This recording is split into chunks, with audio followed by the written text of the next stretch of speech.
Sportscage, where Saskatchewan comes to talk local sports. Brought to you by Sask Lotteries, bringing communities together. Sask Lottery products fund over 12,000 sports, culture, and recreation groups across Saskatchewan. Be a part of the show. Call 1-866-767-0620 or text 306-936-6262. The all-new Sportscage. Streaming at sportscage.com and on the radio at 620 CKRM. The Sports Cage. Welcome, everybody. Barney Shinkaruk, you see him right there. Chris Harris with me for the next 3 hours. Colson. And we have all of Curtis so far. Curtis has had a few meltdown days in the last week, so we're hoping nothing goes wrong. He's got a tough gig. He's got to work with a lot of technology on the other side of the board there.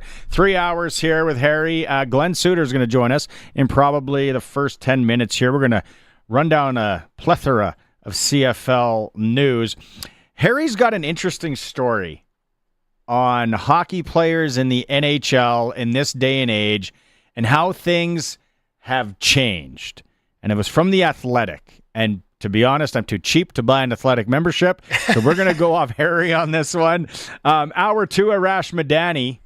I got some of Arash's notes for B-roll for the stream. Very Patrick Mahomes heavy. So we might have to pivot. We might have to go to something else. I don't know if I can sit through 25 minutes of Patrick Mahomes foaming. Clutch performers coming up. I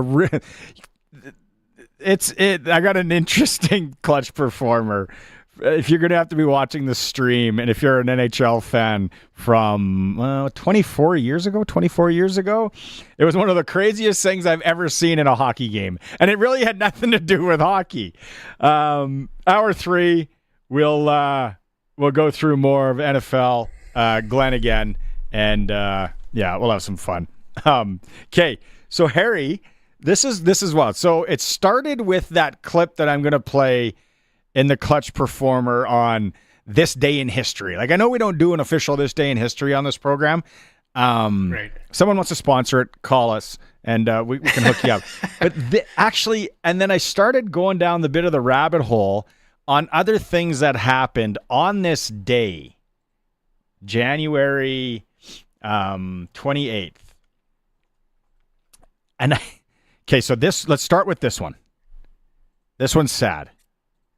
And I'm going to ask you where you were, because I was 9 years old. So you would have been 10 years old. You're a year older than me, from what I remember.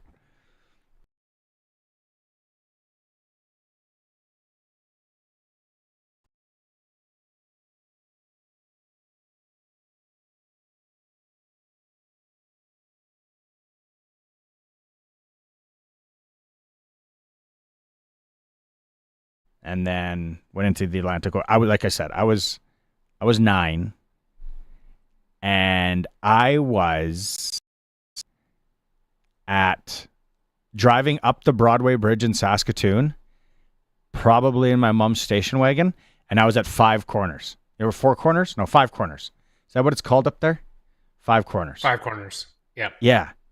It was like such a time in your life at that age. Do you remember where you were when you heard it, or it wasn't like that poignant? I have to admit that the video dropped out, and I don't even know what you're talking about. Oh, Space Shuttle Challenger. Oh God. 1986, January 28th. I don't remember. I think I was in school when it happened, but I don't recall specifically. No, I'm not great at where was I when things happened. No, but you have one of the best memories. But I have no idea. Okay, I know, but not when it comes to where I was. See, and that's one thing that I excel at. I can label. Yeah. I can go down to yesterday. I told the Flintstone Park in Kelowna, looking through the fence story, going to Expo 86. Okay, so then the other thing on this day. And it's not sports related as well, but it is wild. And if you've watched the Netflix documentary on We Are the World, the song Yes. for Yep. African relief, it was USA for Africa. Yeah, USA for Africa. 1985, on this day. Now, have you watched the documentary on it? Yes. The Waylon Jennings thing totally threw me for a loop. I had no idea. So if you're familiar, if you're in our demographic and you're out there listening, you remember the song. You want to play this? Do you play a clip of the song? Do we have the technology to do that? There it is.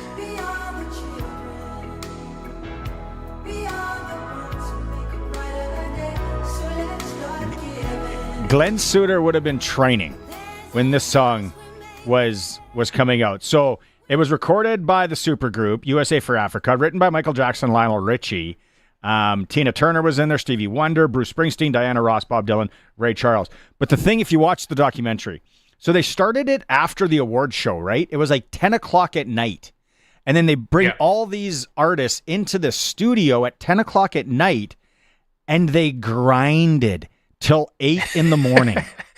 And they were wondering why people were getting pissed off. And then the craziest was Waylon Jennings got up and left. The story was because they wanted to do a line in Swahili, and he didn't agree with it. And then there was a big fight. And then the quote is, "No good old boy sings in Swahili." And he just left. So it's like a running joke in Hollywood, in the music industry, that he pulled a Waylon or whatever it is, or Jennings. Like, that's a long time after an award show. And they were guzzling for sure and hopped up on whatever else, but they till 8 in the morning. Like, I could just picture the attitudes, the piss, right? The ego in that room would have been unbelievable. It's amazing they ever got it done. Really? Yeah.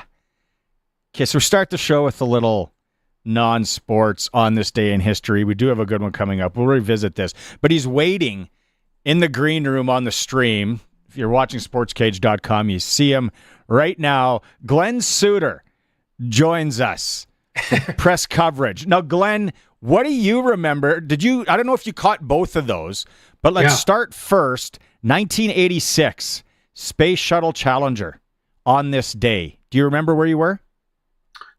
1986, I would have been in rehab, as far as not alcohol rehab. Whoa. Although I probably could have used it. No, because it was the off season. So I was rehabbing all my injuries from the season in 86, getting ready to get back to training.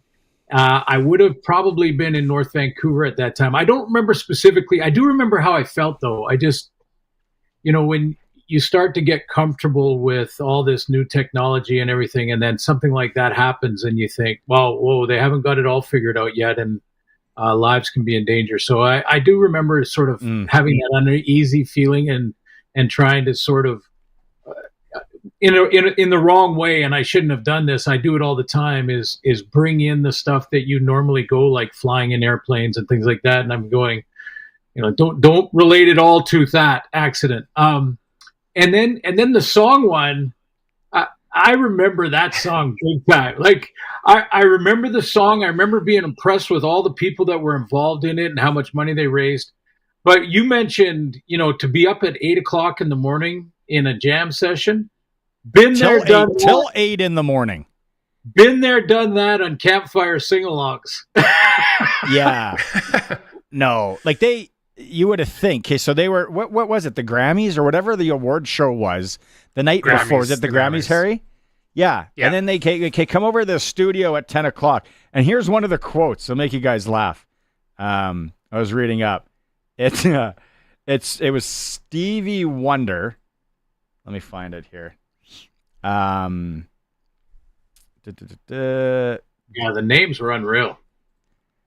Stevie said, we're going to try and, where is it? We're going to get this Stevie Wonder also greeted them all there, told each artist that if they didn't get the song in one take, he and the only other blind man there, Ray Charles, would drive them home. So Stevie starts the night with a joke, right? Breaks the ice. 10 p.m. Maybe we're out of here by midnight. No, they grinded till 8 a.m. Like, again, you could see in the documentary they're drinking. there would have been a lot of skiing going on. They would have been staying up till all hours. So there, yeah, let's back on memory lane a little bit there on this day in history. Okay, Glenn, we're going to talk CFL here. I don't know if you saw this one that came down today. The Riders signing running back Trent Penix. Penix signed with Indianapolis as an undrafted free agent in 2024. After the NFL draft, he attended training camp with the team. Then he rejoined the Colts back in October, spending the remainder of the season on the practice roster. Now, the thing that jumped out to me, when he played in college, he played running back and he played tight end because he is 6'2", 234. Yeah. He's a big frame. And so Colson did some work. Armstead, 5'11", 220. AJ's 5'8", 208. Albert Awachi, 6'3", 225. So a big body there. Bertrand Houdon was 6 foot 220, and Hickson obviously a littler guy, 5'8", 220. But that's a good size back, right? Bring him in, see what you got there, Glenn, right? Yeah, absolutely. I mean, you're going to hear lots of names that have great college resumes and things like that, and he's one of them. And what I like about that signing and that player is, yes, his size for sure. I mean, you can use him in a lot of different ways, but also, if he was playing tight end, that means he's running routes. And if he's running routes, he's running the corners, he's running the dig routes, he's running routes that are not just check downs for running backs out of the backfield. These are actual routes that receivers run. So if he is comfortable doing that, it could be a real nice fit. And the guy that comes to mind when you think about his size and a guy that could run a corner route, like from a tight end spot, the guy that comes to mind to me is Ray Elgard. Big, huge guy that could slap around DBs and get them out of the way and run his route. He didn't run by anybody, but he didn't have to because he was so big and strong. So, yeah, let's see. This is an exciting time of year. Free agency's coming up. We're going to talk about that, I know, but also, some of the off-season signings, and if you dig deep into some of these guys that you see signed, you're going to see great college resumes for sure, and some NFL resumes as well. Well, yeah. So back to Penix is when you talk about that blocking, right? If you played tight end in a college football where it doesn't matter where, like how to block.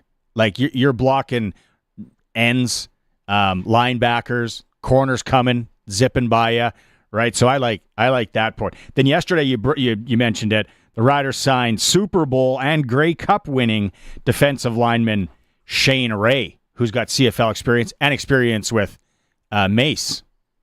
Yeah. And so he would know exactly what he's getting as far as commitment is concerned, because that's one of the questions you have with off-season signings of Americans that haven't been here before. You wonder, when they get here, are they going to be all in? Are they going to put all their chips in the middle of the table and treat it like they would if it was an NFL tryout?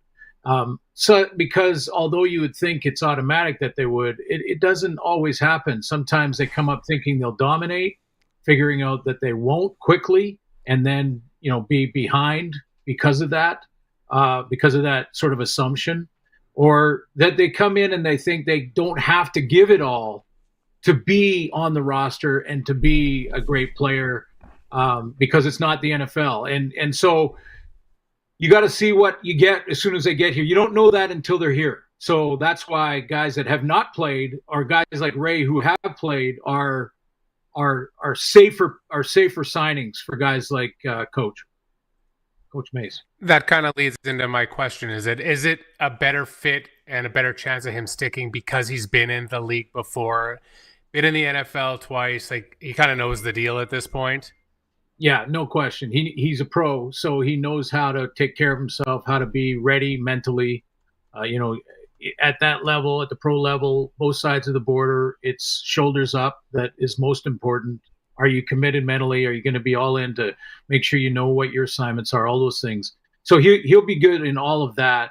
But he also knows, as a D lineman, the yard off and how you attack that differently, what the angles look like.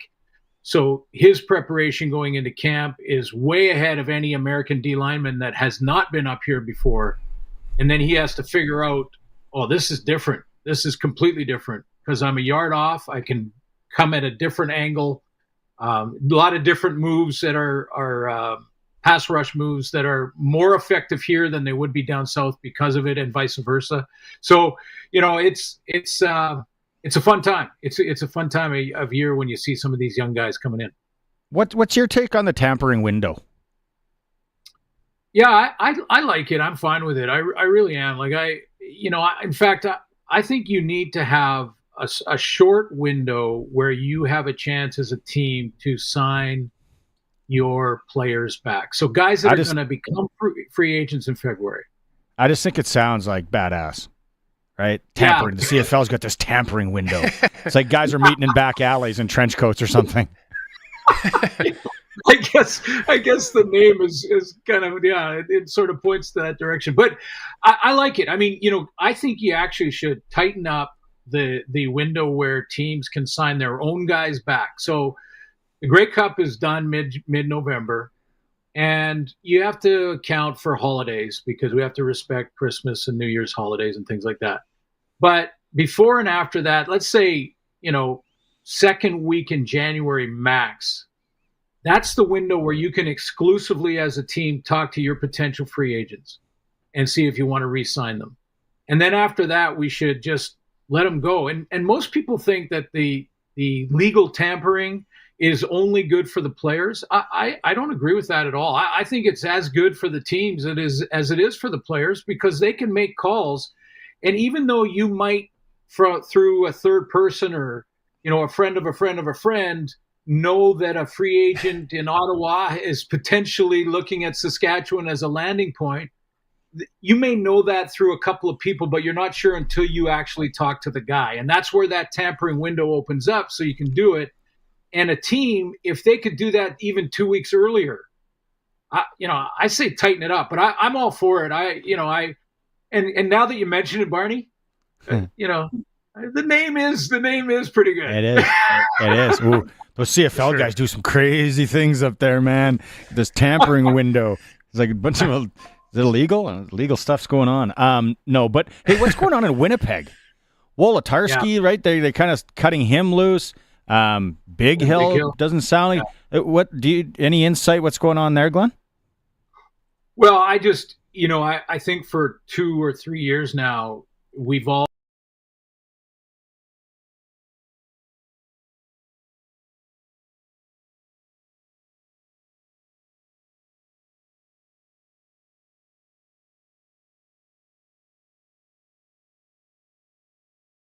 I'm wondering, does Adam Big Hill still want to play? Like, does he have stuff in the tank? I think he said he still wants to play in his. Did he? Yeah, his Skew to Winnipeg announcement kind of post thing. I'm trying to find it, but I'm pretty sure he said his intentions are that he's still going to play. Because the other thing, he's a good community guy as well. He does a lot in the community, right? Yep. Yep. And obviously Riderville and Rider fans are going to be like, hey, let's take a look. Let's take a look. Is there a need? He's an older gentleman. Yeah. I think the only need would be if you were missing that leadership component in your room. You need a good room guy, a glue guy who's not going to play more than 50%, but he's just reaps benefits in your locker room. Yeah. And if he wants to play, somebody will. Like, I don't know if that's the right fit for the Riders because they seem to have a good thing going on. Haven't been in the room, haven't played ping pong with the boys, but it seems like they do have a good thing going on. Yeah, he posted on Facebook. This is a few days ago now, but at the end of the post, my intentions are to keep playing. Rehab is going great. It's all training in the gym, running, etc. So yeah, Big Hill still wants to play.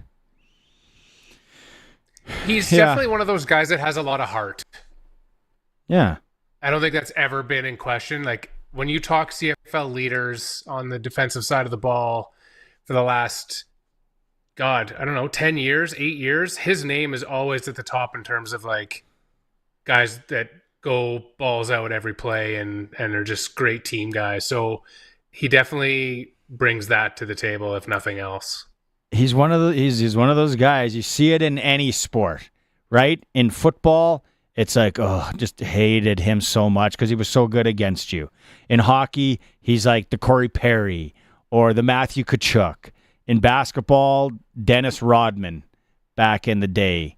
Not that I'm a big ball guy. Right. Yeah. Yeah, no, it's it'll be interesting if he plays anywhere.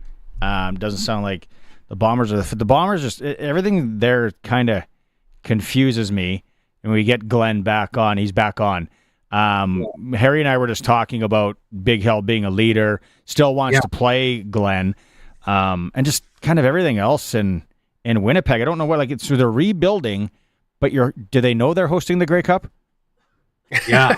Well, it's such a balancing act. I mean, the greatest coaches in the league's history know that better than anybody. I mean, Wally Buono in Vancouver used to do it 2 years before a guy's expiration date and make the move then. In fact, he raised a lot of eyebrows. Guys like G. Roy Simon and Barron Simpson as a linebacker that he got rid of when they were playing great, and you went, whoa, that's way too early.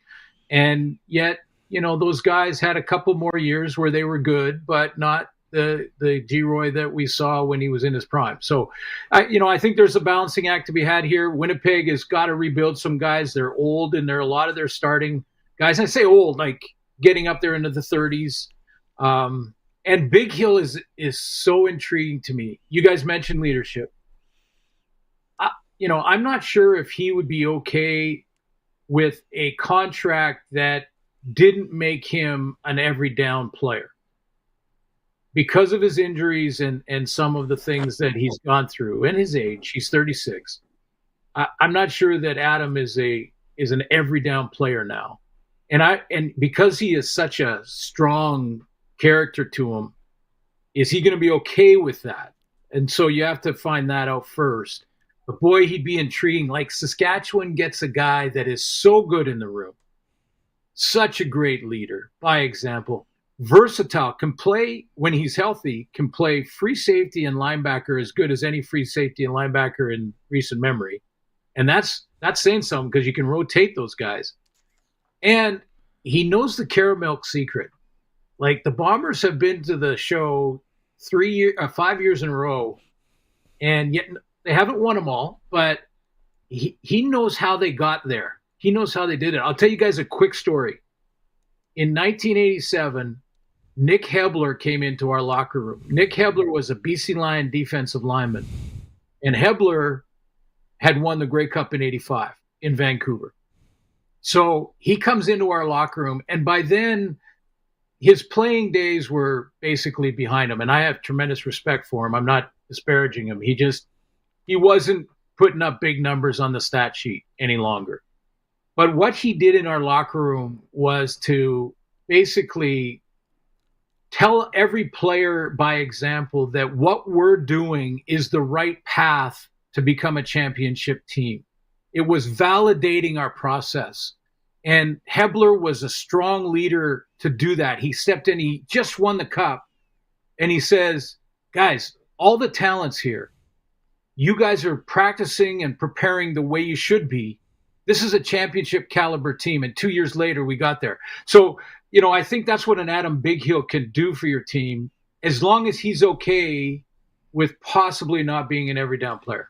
I think you got to come to that realization at some point in your career and in your life.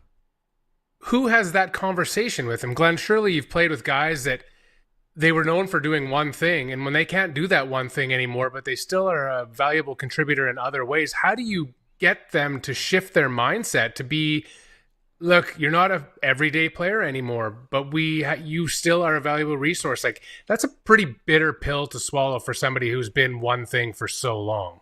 Yeah, there's no question. Now, Adam has said that he wants to play and continue to play. And to answer your question, that's a Corey Mace discussion. If we're talking riders that maybe want to pick up the phone and call him, that's a very open and honest Corey Mace discussion. Listen, you might not be an every game player. We might have you in a reserve situation as a not dressed player for a game or two, and then we'll need to insert you, and you might play 4 or 5 in a row, whatever. So it's going to be that sort of situation. Open, honest, transparent. Adam Bighill will be fine with that as far as the communication, and then he's got to make the call. He's got to make the decision if he's okay with it or not. There's only one way to do it. You get Kramer to go in and do it like he did with Raquel Welch. Take away her Tony Award. You just get. We'll give you all the coffee you can drink, and I'll take it. She didn't swing her arms. They had to let her go. Let's go to the NFL here. Yeah. And okay, where's your allegiance lie in the NFL? Who's your team? You got to have a team. Who's your team? Seattle? No, it was the Titans when my kid was down there in Nashville. So Tennessee was, I go to a bunch of those games, but I don't really have a favorite team. Do you have more Chiefs fatigue and maybe, enough's enough for the Chiefs, or back when the Patriots were winning? Which, if you had to say one or the other? Well, I like both because I Glen, love excellence. Come on. No, I love excellence. I love this discussion. What is fascinating to me is this conspiracy talk, and the refs are out to get every team playing the Chiefs, and Patrick Mahomes gets so much more leeway, and they don't throw penalty flags for taunting from Kelsey, and and any team that plays against him never gets the right spot or a penalty call at the wrong time, or doesn't get the penalty call that the Chiefs deserve. All of those things, the incompletion, the short yardage play by Josh Allen, which, by the way, just a pet peeve of mine. That, what do they call it? The tush push or the pushy tush or whatever? I don't. Tush push. Keep going with what you think it's called. This is funny. We can get in big trouble here, and you know it. Part of beating a defense is, and this is really simplifying, but part of beating a defense is to bring a little bit of doubt in their minds that you might be doing something else, that they can't just tee up and be in one attack mode because you may be fooling them, like a double move, or you're going on a different count in your cadence, or they think it's going to be quarterback sneak because it's short yardage, and you don't do that. Like, if you go into that formation, and the NFL and CFL both do it, and I hate it in both leagues. You go into that formation, everyone on defense knows there's only one option. It's quarterback sneak. That's it. It's one option, and it's our strength against your strength, pushing against pushing, and that's it. Winner take all. I would keep them spread out. I've said it many times. And then let Josh Allen, when you have to go and cover backs out of the backfield, leave a tailback behind him too. So the linebacker waits a split second. Are they giving it to the tailback or not? Those split seconds make the difference. So I'm loving the conspiracy theories on all of this, that fans think that the fix is in, that they want Taylor Swift in the Super Bowl and all this stuff. I don't believe in any of that. And Buffalo has no one to blame but themselves. They needed a yard, they didn't get it. Bottom line. Well, it doesn't even come down to that. I said it yesterday. I went off. Harry, you and I will talk about it. I just think their coaching, there was a glaring omission on or discrepancy in coaches. What Kansas City did to what Buffalo did. It's like Spags is going to blitz you there, probably. Is he not? At some point when it matters, and you don't have a hot, like we talked to Derry, you don't have a hot route, you don't have a check down, you don't have anything. It's like, oh, hey, shoot, Josh, just go back and do something. Just throw it. Like, what do you, that was it. And then the tush push thing, I personally think when you have that much force and how Philadelphia does it, how can that be stopped if you do it correctly? Like put the guy back and everybody push him. Yeah, it's all about leverage and low man wins. So, the defense is trying to get under the pads of the offensive line. They're trying to anticipate the snap count and go, especially in the NFL where you don't have a yard off the ball, to get low leverage. You're almost crawling and then drive that way, and your linebackers come up over the top. But the commitment, there is no doubt in any one of the defenders in that formation as to what's going to happen. That's what I'm saying. Like if you have a back in a split back situation, like a back to your left, and there's a chance, like I wouldn't do it. I'd still go quarterback sneak like Josh Allen did, but there's the opportunity to give it to him, the back. Then the defense, that linebacker can't time up a jump over the top. He can't. He's got to hang in there a second and see if you're going to hand it off or not. And then you take it and run the sneak. You're still going to get D tackles that are pinching, but that's where you get your push. You still see a seam and you can slide into the next hole. I just think it's way too obvious to everybody that that's what's happening. And now you're saying to your O-line, and the reason that coaches do it is A, they have the snap count as an advantage, and B, ego. Because they walk into their meeting rooms on offense and say, there is no way that team should stop us when we got a yard or less to go. There's no way. Because you guys should be able to push them and should be able to win that battle. And everyone says, yes, let's do it. And away they go. And then they get stopped. Even though I think the spot was a bad one. Wow. Agreed. Harry. Yeah. Agreed. Yeah. They both refs were like a foot and a half off each. That was a bad look. That wasn't a great. What happened to the old school? I know Josh Allen tried to do it because he's so bloody tall. It's just go over the top. And I know you got to get the ball. You got to go and you got to tuck it back quick. But like, remember back in like the 80s and 90s, didn't it seem like guys would just go over top of the line, right, and then land right on that hard AstroTurf? Yeah, I think the only concern for them is the fact that ball security when you're diving, the helmet could, there's more chance that the helmet could actually, knock the ball out. So I think that's the little bit of concern there. But again, more of a spread look with receivers out there. And one time late in the regular season in short yardage, throw it to one of those guys. Throw it to them. Even if you don't get it, you have now set and planted a seed that sometime in the playoff, you might do that again. So everybody has to take care of their first responsibility on defense. And you can run a sneak off tackle or around the corner, around the edge, or right behind your center, because then it's one-on-one, not 11 on 11. in that formation. Yeah. I just can't believe that offenses still all do that. And they do it in both leagues. They call it like wedge up here or short yardage or elephants or whatever you want to call it. Yeah. So who do you I guess we got a week to talk about who we like in the game and all that. What's the early line? What's the early line in the game? Do you know? Well, it was yesterday was 1.5 for Taylor's boys. What is it today? Super Bowl. Yeah, 1.5.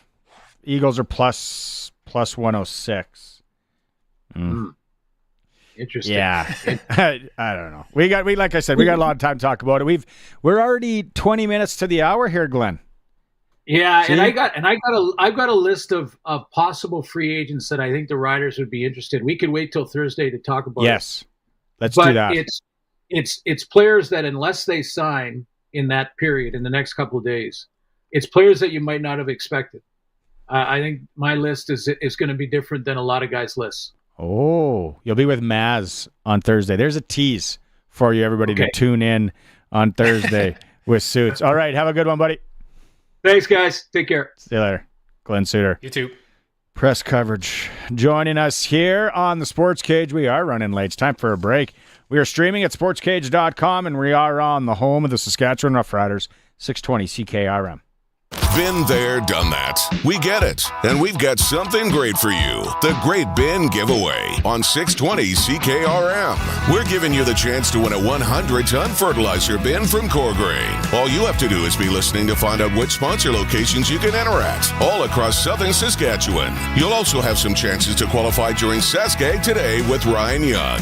The grand prize draw will take place at Ag in Motion this July. Don't miss out on your chance to have a shot at the Great Bin Giveaway on 620 CKRM. SaskToday.ca is your local news source, proudly serving communities all across Saskatchewan. Sask Today's team of local journalists are on the ground focusing on local topics that matter to you. From agriculture, local community news, sports, and more. Find it all at SaskToday.ca. Sign up for our daily news digest at SaskToday.ca. From Harvard Media, everywhere. What do you think you're doing? Bench presses. It's too cold to go to the gym, so I made one in the garage here. I'm going to wail on my pecs, and then I'm going to do my back. Lester, since Busy Bee Doors fixed our garage door, you've been spending all your time in here. That's because it's nice in here now. Do you mind? I'm trying to work out here. Unless you want to spot me. Lester, you're not taking over this garage. You can be sure of that. That's why I called Busy Bee. Call Busy Bee Doors. They can fix or replace any commercial or garage door. Busy Bee Doors, the garage door specialists. The folks at Freeze Tallman want to talk about being more than just lumber. They want to talk about decking, railing, drywall, insulation, siding, roofing, windows, interior doors, and more. They want to talk about improving your home inside and out. They want to talk about excellent customer service and a drive to serve you as best as they can. Keep the conversation going. Head to Freeze Tallman today in Regina and Fort Capel. When planning your next building project, think Freeze Tallman. Freeze Tallman, let's get you building. 0% financing on Bronco Sport, 0% financing on Ford F-150, 0% financing on Ford Escapes. You see the trend here? Future Ford has 0% financing on their huge selection of new vehicles. The 2024 has to go, and they need to make sure they have room for all the 25s they have coming. I know what you're thinking. 0%? What else can you do? How about free oil changes at any Ford dealership in Canada and half-price extended warranty? Check out their inventory at futureford.ca or visit them at Future Ford in Melville today. Sask Lotteries has 50 years of winning behind us. And you know what that means? Lots of winning numbers. Numbers like over 1,200 organizations funded and 12,000 plus groups supported. $6 million given away annually in community grants. And the winningest number of all? $1.4 billion given back to the people of Saskatchewan through sport, culture, and recreation. And we're just getting started. Help us grow the next 50. Learn more at sasklotteries.ca. The all-new Sports Cage is live streaming from our Century Studios in downtown Regina. Watch now at sportscage.com. Be part of the show by texting 306-936-6262. 620 CKRM. Welcome back to the Sports Cage for Saskatchewan Lotteries on this Tuesday, downtown Regina. It's looking nice out there, melting. Again, block from Bart's on Broad. Chris Harris joining me, Barney Shinkaruk, and Colson and Curtis are with. Run down some of the local hockey from last night and this evening, and then we're going to hear Harry's story from the Athletic. No SJHL. We get the SJHL report with Benny next hour. They're doing the MJ-SJ thing in Winnipeg right now. The WHL report for Extreme Hockey and Sport. The new CCM Vision sticks and gear have arrived at Extreme Hockey in Regina. Also, the Yeti sale continues. Swift Currents in Prince George tonight. It's important because the Broncos are 4 back at PA for the East lead. They could tie the Blades for second. That means they're 2 back of the Blades this evening. That'll be an interesting one. Medicine Hat continues their road trip in the United States of America. They're in Wenatchee. The Pats play in Prince Albert tomorrow night. AAA Midget last night. Don't like reading these scores too often because we've all been on the other side, or most of us have maybe. The Pats 13-4 over Notre Dame last night. Chase Sirkin had 5 goals in that one. Nathan Gardner, 1 assist 1 goal, 3 assists. Ethan Dundas, 2 goals. Cruz Klapik, 3 helpers. The Pats are now tied with Moose Jaw, top 54 points. Pats Seas do have a game in hand. Prairie Junior Hockey League, the Junior B Loop last night. His name is Luka Stadnik, 46 saves in the 3-2 shootout win for the Capitals over the Saskatoon Quakers. Tonight, Capitals host the Silver Fox. Silver Foxes, sorry, plural. 7:45 at the Al Ritchie. And Davin Husband is working his 900th game as the trainer of the Regina Capitals. Amazing work. Get there. I'm sure they'll do some sort of ceremony. Concession will be open at the Ritchie. 7:45 puck drop. 1 game in the Long Lake Hockey League tonight, senior style. Wadeena's in Foam Lake. Wadena still trying to move up to 3rd in the standings there. And then last night, we teed it up here, so we got to give the scores. Royals 8-3 over the Shamrocks in a little Bantam A provincial action. The Midget A Falcons 3-2 over the Blues. That one was next door, I think on C4. And then, no, C3. U18B provincials, Dave Thomas's boys, they lost. The Buffaloes over the Mustangs. We won't read the score on that one. So there's a little local rundown. Okay, now, Harry, tell us about this athletic story when it comes to the NHL.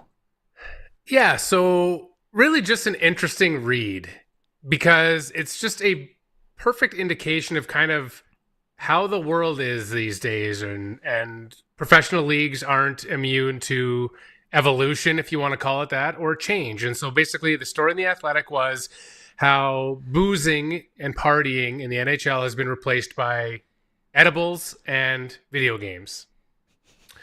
So really they just talked about how teams nowadays, they prefer guys they go out for a team dinner still, but then immediately they're back to the hotel and they'll game for 3 or 4 hours, or 5 guys will bring consoles on the road trips, or guys are taking edibles instead of having beers, and just kind of the juxtaposition between the old guard and the new guard, and kind of it really shows you both sides. And it's interesting because I can kind of see both sides of it, and there's merit on both sides, but it's definitely a good jumping off point for an interesting discussion. Is it a good thing?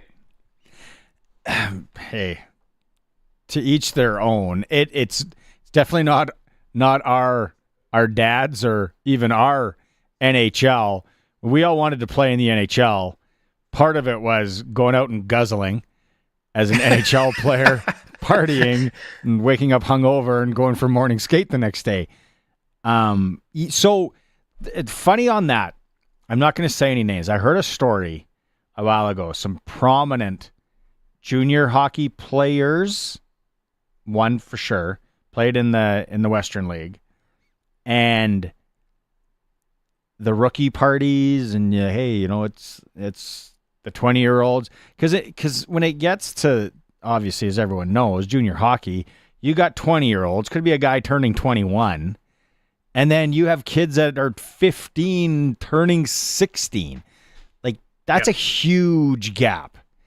And the story I heard was there was a rookie party, and the vets were all, okay, well, we're going to have a few pints. Everything was there's all planned. And the rookies showed up and were like orange juice on their video games. And that's all they wanted to do was game. And the vets were beside themselves. Like, what is going on here? But then you're saying now this is happening in the NHL and it's prominent there. I guess that makes sense, right? If all these young kids, like I know Rome's games with his buddy. We had Maddox Schultz on, I lost a bet with my kids because I was like, there's no way he plays video games. He's like, oh yeah, I play Fortnite with the boys or whatever it is. Chell, they call it. Don't they? This is your... Instead of NHL, they call it Chell. They call it Chell. Yeah. It's actually hilarious watching. The one night, I was listening to them play, and there's 3 of them playing on one team, and they're getting smoked. They're in a league, and my son goes to one of the other ones, "Hey, you got to be better. You let in more goals than you saved." So they're like in the locker room, in between periods, they're giving each other the gears. No, and it's a sign, I guess, of the times. But could you imagine when you look back at, you're a big Red Wings fan, the Red Wings dynasty, like Yzerman, Fedorov, bringing over Maltby and playing Vids.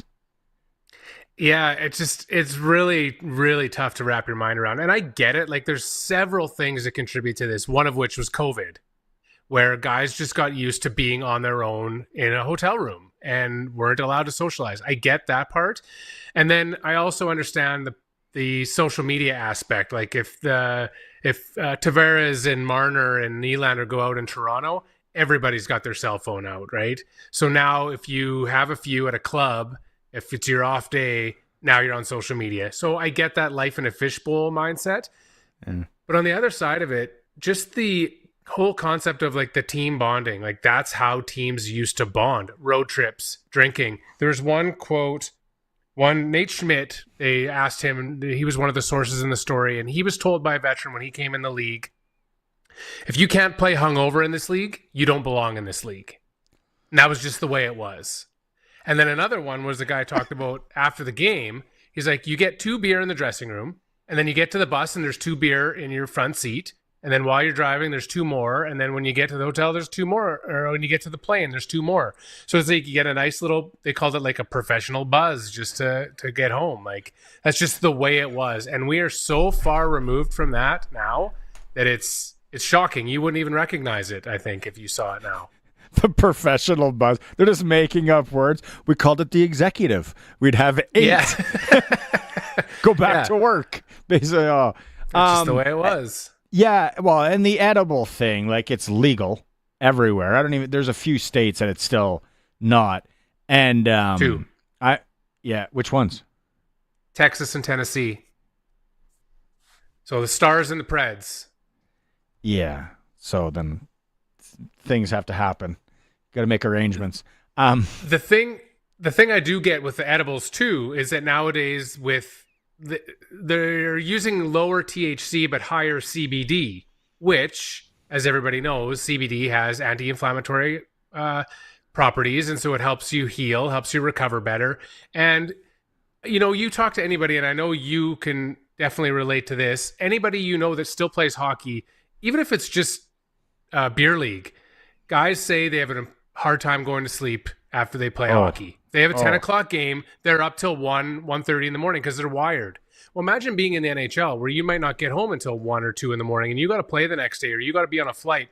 Yeah. They're taking these CBD gummies so that they can turn their brain off and they can go to sleep and get the rest that they need to recover, which I totally get. Like, all that stuff makes sense. It's the bonding thing that I think that I have the hardest time wrapping my head around. Yeah. Like that'd be the indica, right? Kind of shut you down too. Yeah. Which totally makes sense. I know nothing about it. Let the record show. But yeah, that would be how you'd kind of want to wind down. Yeah, the bonding thing. How just weird. What happens on the planes? And maybe that's the other thing. I don't know if it even said that in the article, is where are they getting away to, guys playing cards, and you hear some wild stories on losses and wins and that. But you look back at junior hockey buses, like you played cards in the back of the bus. Now, but with a phone, it's like you all link up and it happens in Pee Wee, Adam, whatever, right? Yeah, the bonding thing is a really good point. Okay, let's go back to this. This is a really cool story. We'll come back to it. Colson's saying we're going to take a quick jump off point here, a little break. It is the Sports Cage. We're streaming at sportscage.com. 620 CKRM is your home to country's greatest hits and the 90s at 9. One full hour featuring the biggest hits of the 90s. Garth, Reba, Alan, Shania, George, and so much more. No cassette tape or CDs required, and Nutty's mullets are optional. Nutty's at 9 for the town of Wolseley and the voice of Saskatchewan. 620 CKRM. Are you afraid of losing your car or home due to debt? Don't let fear or shame hold you back from seeking help. Bankruptcy is not the only option. A consumer proposal can reduce your monthly payments, lower your overall debt, and allow you to keep your assets. My name is Jasmine Brown. I'm a licensed insolvency trustee at BDO here in Regina, and I'm here to help you tackle your debt. Take the first step towards regaining control of your finances. Call 1-833-BDO-TALK or visit bdodebt.ca to learn more. Olympic Buildings is looking for post-frame building crews to construct their post-frame buildings. This can be from any part of the province, and they'll pay better than industry average. To talk about getting your company to construct their buildings, visit olympic-buildings.ca. Welcome back to the all-new Sportscage. Get social with us. Follow us on X at Sportscage. Watch our video stream at sportscage.com and always on the radio at 620 CKRM. Busy night. It is for Saskatchewan Lotteries on Tuesday. So if you like to play Sports Select, main fundraiser for over 12,000 sport, culture, and recreation groups in Saskatchewan, tonight's one of those good nights. You can even do the little pool thing, I think, on nights like tonight. A number of NHL games. The Canadian teams in action. Winnipeg, Montreal. Intriguing matchup. Montreal, no business doing what they're doing. That one is in Montreal. Well, seriously. True. Washington's in Calgary. I know a lot of people are jacked about this one. It's watching social media. Everyone's going to watch OV in Calgary. The Flames plus 121 as I look at Cool Bet here. A little sprinkle action maybe. And then that's it for Canadian teams tonight, unless I'm missing. Might be missing one. No, that's it. That's your Dallas Vegas go again. That's an interesting late one. Don't hammer the indigo there. They'll be and then Anaheim, Seattle. Seattle played last night. But what's Calgary? Like you and I never been big Calgary Flame fans. No. But I respect kind of what they're doing with this. Kind of like a Montreal. Detroit's got some bigger names. But what Calgary's doing here, I can't help but root for them. It's just that workman mentality that they feel they can play with anybody and they're going to outwork and they're going to find a way. It's impressive, that's for sure. It's definitely one of the good stories in the NHL this year. And Montreal too, both of them, they're same boat. Detroit? Like Todd, is that a Todd McClellan? Is that just a change of voice and they had the pieces there, they just weren't doing it? I don't know. I don't know what the knock was with Lalonde there. I guess I always feel like once you lose the room, you can never get it back. So if that's a thing that he just lost the room and it was just they continued to take on water and just wasn't getting enough out of the guys. McClellan is definitely a old school, different breed of coach than Lalonde. People talk so highly of him. I mean, he was in Swift Current, I think, for 1 year, and I would just be scared crapless when I had to interview him because he was intense. And then you remember him playing for the Blades back in the 80s. Yep. And then you see him on the bench, and he looks surly. Oh, looks me, but people love him. He looks like a miserable prick, is what he looks like. Yeah, and yeah. I got a buddy who played with him in Swift, and he hates him to this day. Yeah, okay. Like he hates him. He cannot stand him. So I think he's very polarizing. But he seems to get enough out of his players. But I don't know. It's weird. There's a difference, I think, too, between being a guy who's like the ring or the general who's barking orders, because a lot of people feel like Tortorella is like that. But I feel like beneath the exterior, Tortorella's a good human. Yeah. And not that Todd McClellan isn't, but I just He's feel a like good Melville guy. different. He's got Sasky in him. He's got to be a good guy, but yeah, maybe he takes no guff. That's what. That's right. If there's any guff Zero around, guffs. he doesn't take any of it. No That's an guffs. hour in the books. We come back after news. Arash Madani. We'll see how much he loves Patrick Mahomes and the Chiefs. The all-new Sportscage streaming at sportscage.com. From the towers to the tractors, country's greatest hits. 620 CKRM, a Harvard media station. It's 4 o'clock. Good afternoon. It's mostly cloudy and it's 1 degree in Regina. I'm Corey Atkinson from the Harvard Media News Center with 620 CKRM News. Bernadette McIntyre has been a volunteer extraordinaire for decades in Saskatchewan, and she'll take an attitude of community service and responsibility into her new role as Lieutenant Governor later this week. McIntyre talked with Cody and Gloria on Good Morning Saskatchewan today about her past experience on the volunteer level and what she's looking forward to in her new role.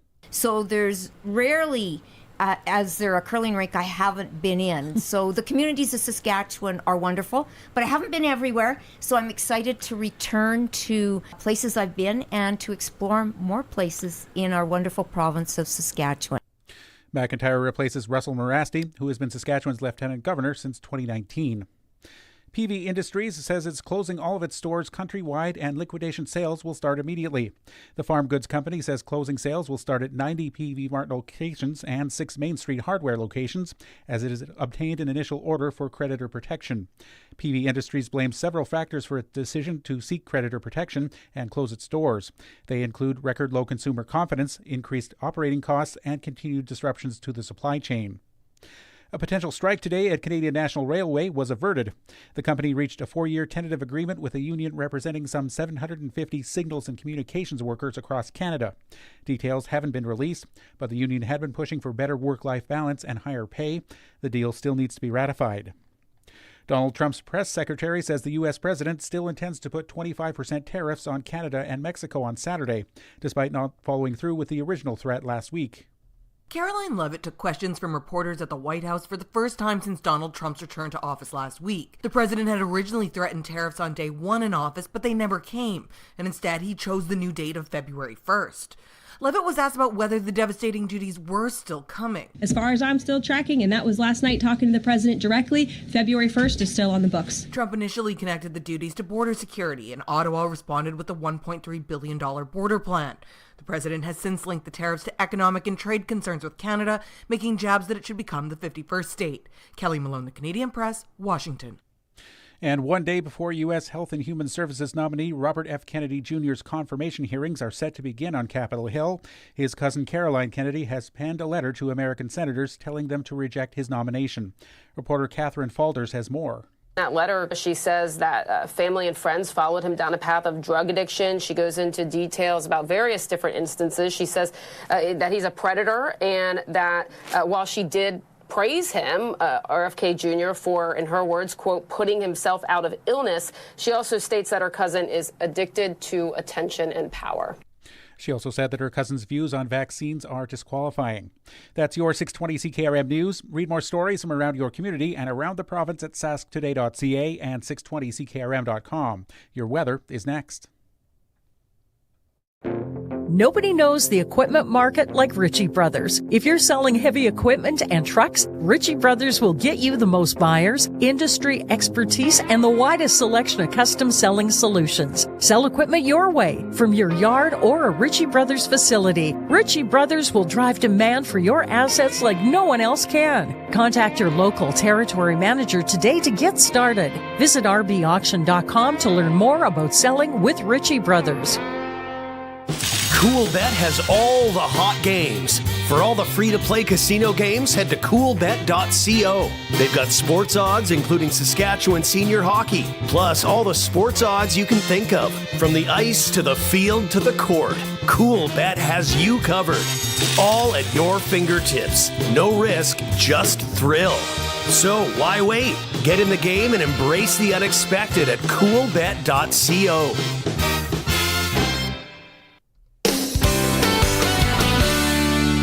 It's It's time for your 620 CKRM precision weather forecast for Linex Regina. Serious protection, killer looks, 1865 McCara Street. Tonight, partly cloudy skies and a low of -7. Tomorrow, a mix of sun and cloud and a high of -1. And on Thursday, a mix of sun and cloud again and a high of -3. At this hour in Moose Jaw, it's cloudy. Winds are from the west at 24 and it's 2 degrees. Regina is mostly cloudy. Winds are from the northwest at 30 and it's 1 degree. For more local news that matters to you, subscribe to the daily newsletter at sasktoday.ca. When you want the best for your truck, you want Line-X. Your truck has withstood the harshest elements Saskatchewan has thrown at it. Rocks, gravel, rain, sleet, and snow, and left with no chips, no rust. Line-X protective coating keeps your truck's bed liners, rocker panels, and bumpers looking like brand new. Don't settle for Brand X. Go with Line-X. It's serious protection. Come see why everybody loves taking their truck to Line-X Regina for their rocker panels, bumpers, and more. Line-X. Make your truck complete. 1865 McCara Street. It's 1972. Gerald and Angel are listening to their 8-tracks when they realize they need to replace their wooden floor with bright yellow ceramic tile. Yeah! No, wait. Why? 70s flooring trends were wild, so be thankful it's 2024 and that Flooring Superstore has what you want. From vinyl plank, vinyl tile, hardwood laminate, and everything in between, their stock is immediately available with professional installation for residential or commercial spaces. Flooring Superstore. Quality floor covering at the best price. FlooringSuperstoreRegina.ca. Broadcasting from Century Studios in downtown Regina, Harvard Media presents the all-new Sportscage, where Saskatchewan comes to talk local sports. Brought to you by Sask Lotteries, bringing communities together. Sask Lottery products fund over 12,000 sports, culture, and recreation groups across Saskatchewan. Be a part of the show. Call 1-866-767-0620 or text 306-936-6262.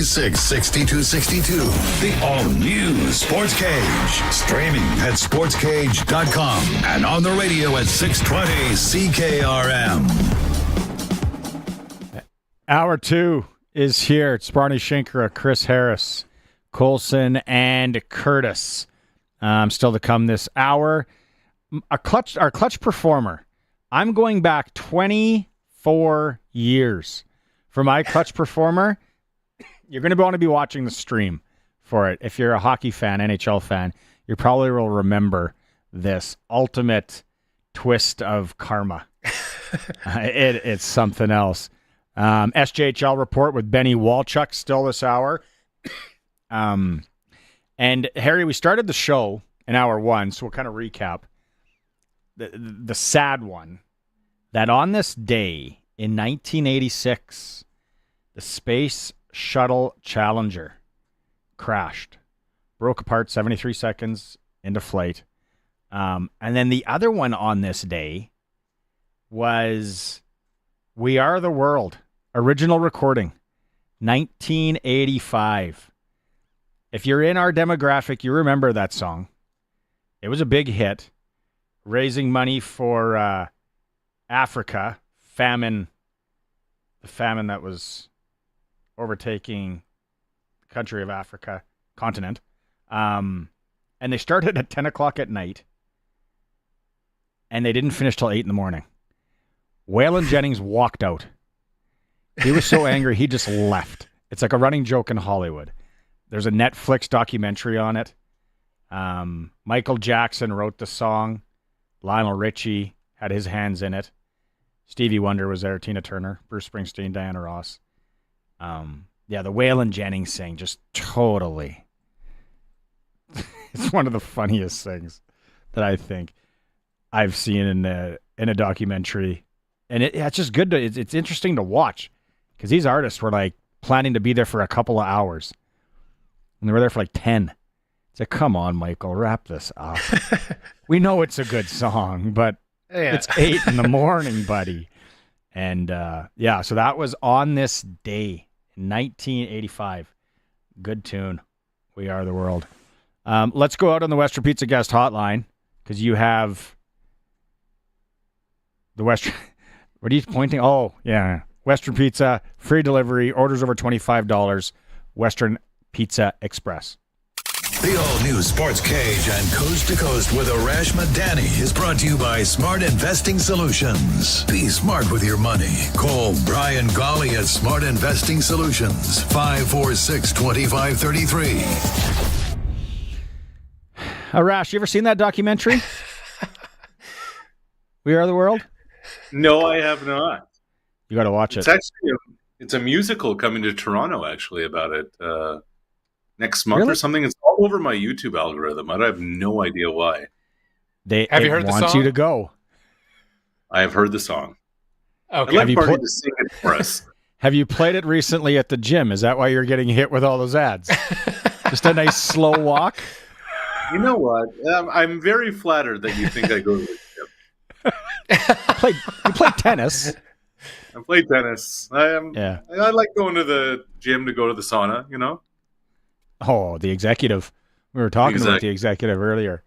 Beautiful. And I will sing the song at some point if you want me. Curtis wouldn't do his Donald Trump last week.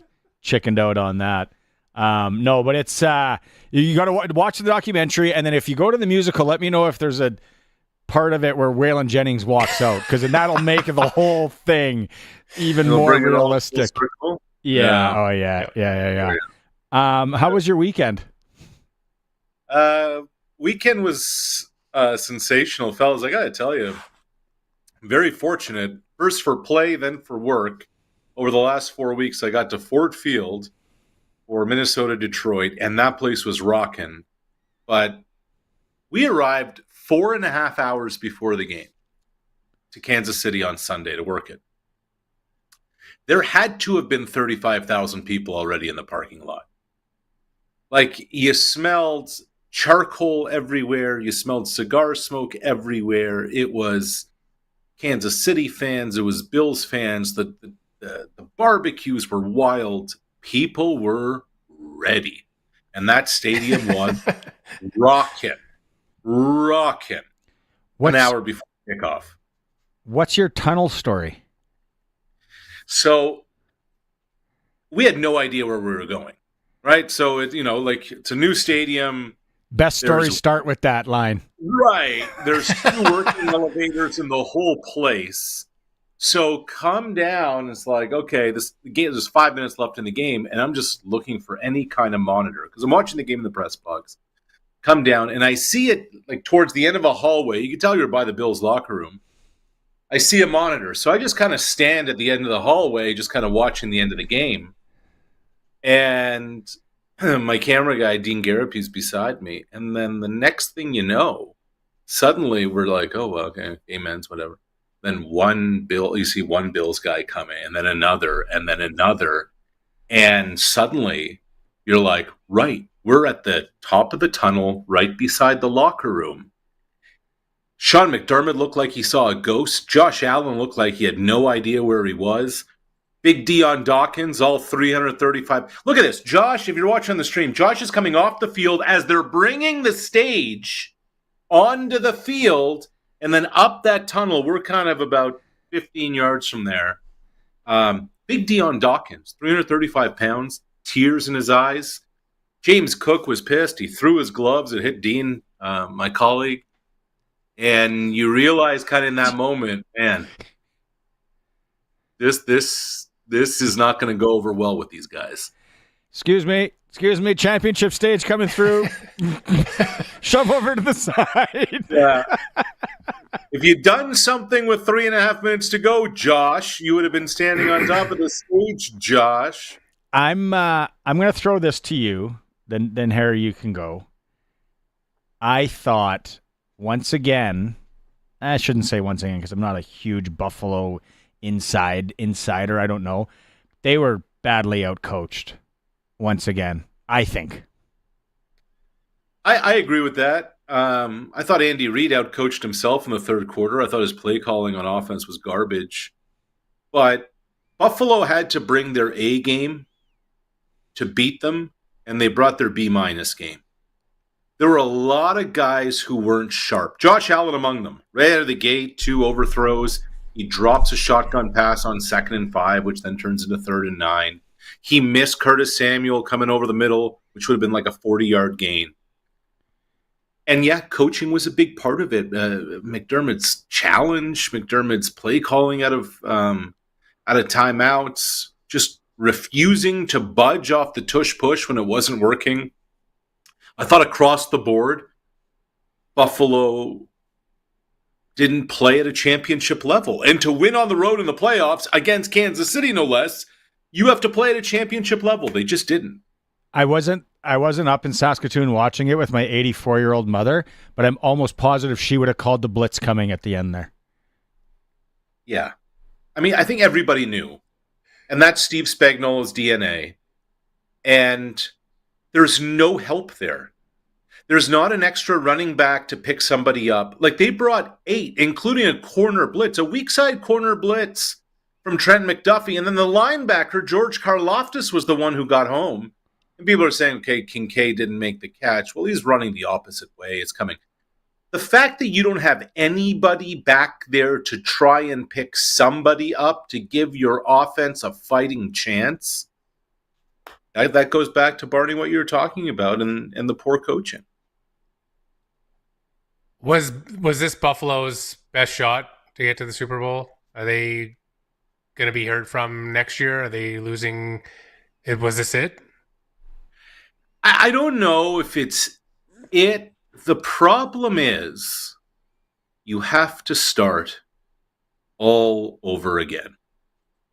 You got to start with mini camps. You got to start with OTAs. You got to do the whole off-season program. You got to go through training camp. You play a preseason, an entire schedule. Like, you don't pick up where you left off. And I thought of all the years, and I know some of the other games were closer and Buffalo may have had a better shot in the game of winning. I thought this team had the best chance to beat Kansas City, to finally beat the champs, to unseat them. And if they played the level of football that they did at home against KC to end their undefeated season in November, I think it's a different story. They just didn't play well. And I think that's why there was so much anger, shock, emotion, all those things up that tunnel, is because I think a lot of them realized, damn, maybe this was our best chance. Maybe this was our best shot. Why shouldn't I loathe Patrick Mahomes? What's to dislike about him? Ooh. Can I go? Dives. Okay. Seems to get calls. Yeah, but that's not his fault. I'm not inside the ropes. I don't know. 3, the guys around him, Kelsey. You're searching for stuff here, Barney. Like, this is it. Like, he is. How about this? Never beat Tom there. So, like, if this shocked me, and I know it shouldn't have, because, like, I can't do math that well, but I do remember Patrick Mahomes being drafted in 2017. Patrick Mahomes is not 30 years old yet. Like, think about that. He is 29 years old, and already he has the second most playoff wins of any quarterback in NFL history. He is 17-3 in the postseason. And I think Sunday was an illustration. Say what you will about the dives. Here's Mahomes, who's had a bad ankle for 2 years. He's running around. He's sacrificing his body to make plays. He was able to improvise. He was able to use his brain. He was able to use his legs. And, oh, yeah, his arm, too. He does so many things well and so many things right on the football field. And there's only 2 quarterbacks who have ever beaten him in January or February, and that's Tom Brady and Joe Burrow. One played when it was a man's game too. Harry, what were you going to say? Well, I think the thing that bugs me, I mean, I really don't have a horse in the race or a dog in the fight, but if you're playing devil's advocate, one of the arguments against Mahomes could be, I think, is it's just so much, so quickly. the rest of the team around him, the coaching staff that he's had guide him along the way, all of that seems to just get put on the back burner, and it's just Patrick's a god. The gods reached down when he was 7 and turned his right arm into a thunderbolt. Like, I feel like it's just too much. So, it's an interesting other people that deserve credit. But let me say this. When you think about the Oilers of the 80s, who brings up Esa Tikkanen? Who brings up Jari Kurri? When you think about the Bulls of the 90s, who's talking about John Paxson? I am, because he hit that 3 against Phoenix. But the Oilers thing, I don't think that argument has validity, because you can name 10 guys that people talk about on that team. It's not just Wayne. It's not just Messier. It's Curry. It's Coffey. It's Grant Fuhr. You can go up and down that roster. So I don't think. But that's everybody a fair talks comparison. about 99. But everybody talks about 99. Yeah, but he also is the all-time leading scorer in the league For now, and he had a 20-year career. So let me bring up this then. How about Pittsburgh? Outside of Crosby and Malkin, that's who you identify with. Like, nobody talks about Marc-Andre Fleury. Nobody talks about Chris Letang. But that's the beauty of the Pittsburgh thing, is that those guys did it. And to a lesser extent, it's the Tom Brady legacy. Tom Brady did it with patchwork teams year after year after year after year. They had a hole, they filled it with somebody. Whoa. Kind of true. Did Tom Brady have the same roster year after year on all his Super Bowl wins? No football team has the same roster every year. When you think about the first Kansas 3 City. Super Bowls, not even close. When you think about the first 3 Super Bowls Tom won, okay?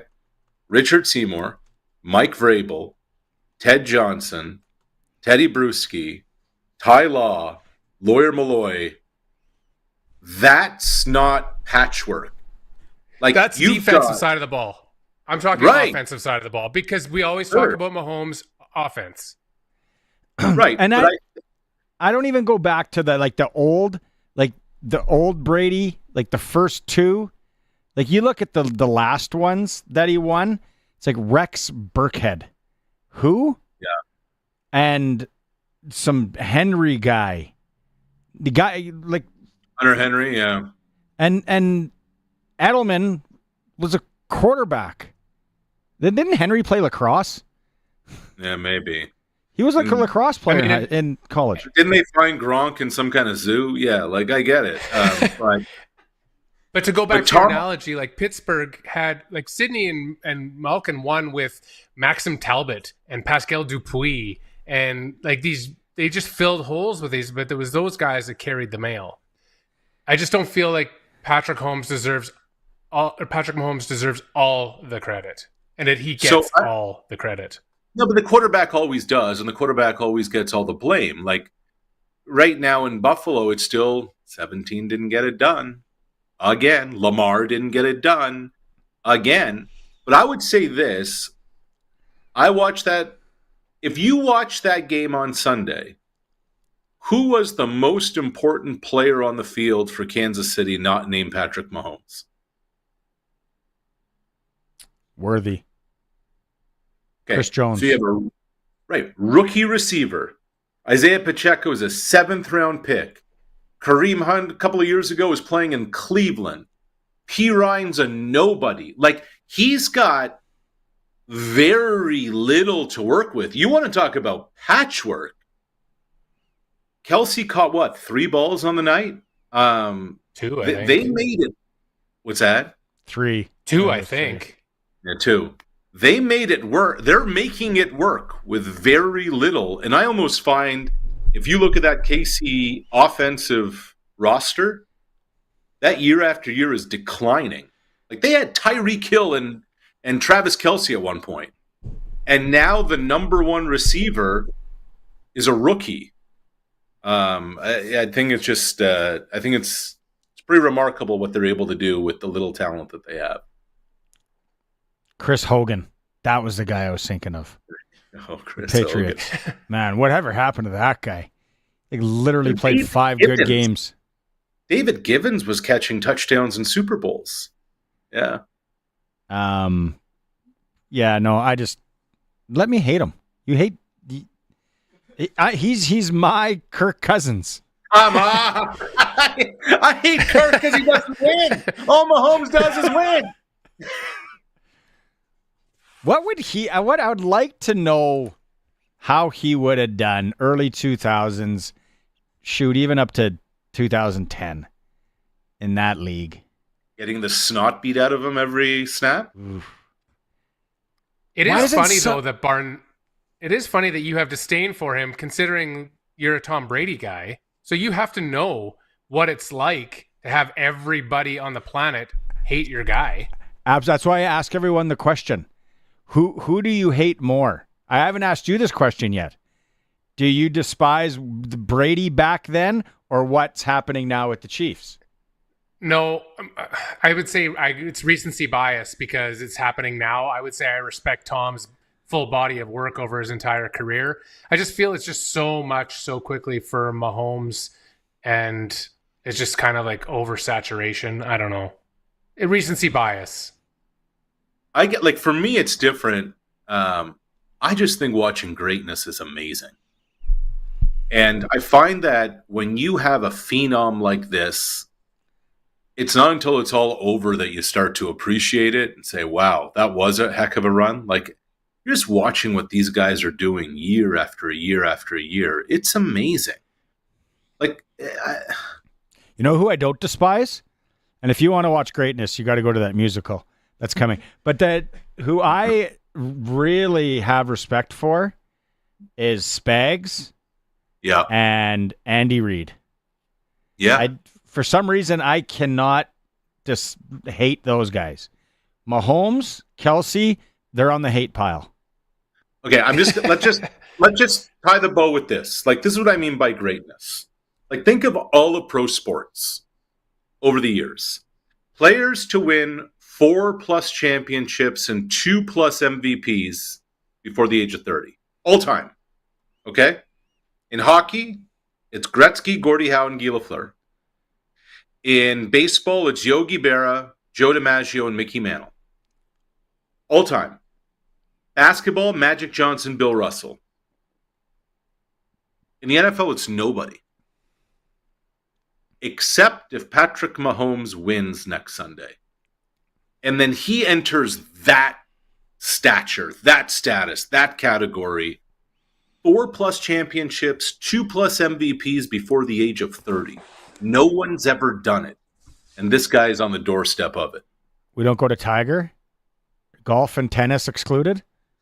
Yeah, team sports, right? Okay. I'm just asking. Yeah. I didn't know the parameters. I like to circumvent things.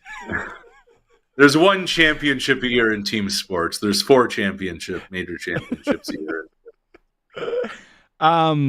What's the deal with talk about a lot of hype with Taylor Elgersma?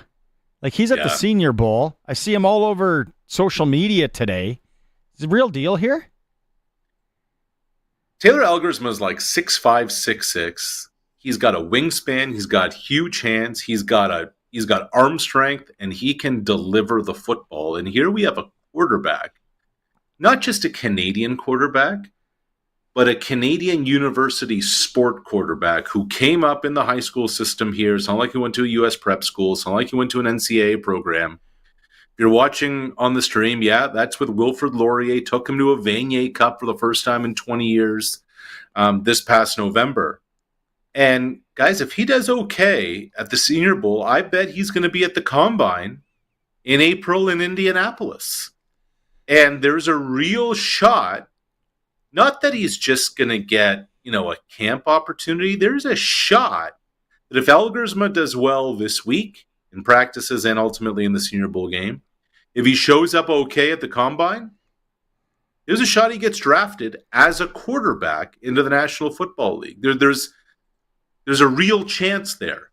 So that's what makes this wild. Which is insane. Yeah. Considering, like, Canadians in the NFL isn't a new thing, but Canadian quarterbacks sure as hell is. And how do you compare, like, the hardest thing to do here, for those watching on the stream, that's Nathan Rourke when he was with Jacksonville. But Nathan Rourke went to a Division I U.S. school. So he's going, like, it's on a different field with different rules, different number of players on the field. How do you now project what a quarterback is going to do on a smaller field? How do you project what Division I talent is if you're an NFL talent evaluator? It's hard to really look at a Canadian tape and say, okay, well, can he make this throw? Can he make that throw against what kind of competition? So that's why the Senior Bowl week is so important for Elgersma, and that's why the Combine is going to be so important for Elgersma, because there's a real limited chance for him to show in front of people what he can do on a U.S. field against U.S. competition. Why didn't he go to a U.S. prep school and thus U.S. college? I don't know enough about his backstory, but I'm going to dig into it. I'm not sure. It's a good question. I tell you what, man, that performance, those performances he had in the playoffs, to beat Western, to win the Yates Cup, the Ontario Championship, to get Laurier to a national title game, and he played well in the Vanier. It's going to be really interesting. Okay, I'm going to save all gambling talk for next week. You're with Maz on Thursday, so don't be talking too much about gambling. We'll save it for next week. Philip Dorsett, there's another beauty that Tom Brady got to throw to in a Super Bowl. Oh yeah, Colson, Giant, you just jump in whenever. This is your show. Colson wants to play something from how many months ago? November 19th. Let's see if Curtis can find the footage. But there was a bunch of us in the studio here, and we did some predictions about who would knock off the Chiefs in the playoffs. And so, yeah, Curtis. I remember that day. Curtis, run the film here. What team eliminates Kansas City in the playoffs? Ooh. First to you. I'll take the Steelers. Pains me to say this. We saw it this weekend. I think the Bills are finally going to get back to the Super Bowl this year. Curtis, Colson, you guys can play along. Curtis, do you even know who's in the league? I'm a big Chiefs fan, baby. Okay, you take the Chiefs. Hey, ride or die, right? Sheriff? I'm going to go with the Bills because of Josh Allen. Okay. Let's go the Eagles. In the Super Bowl. Super Bowl. Arash? I'm going to go off the board here, guys. I'm going with the once San Diego, now Los Angeles Superchargers. Wow, good call. Arash is going Chargers, so I want to take something totally different. I'll go Baltimore. So we all got something different.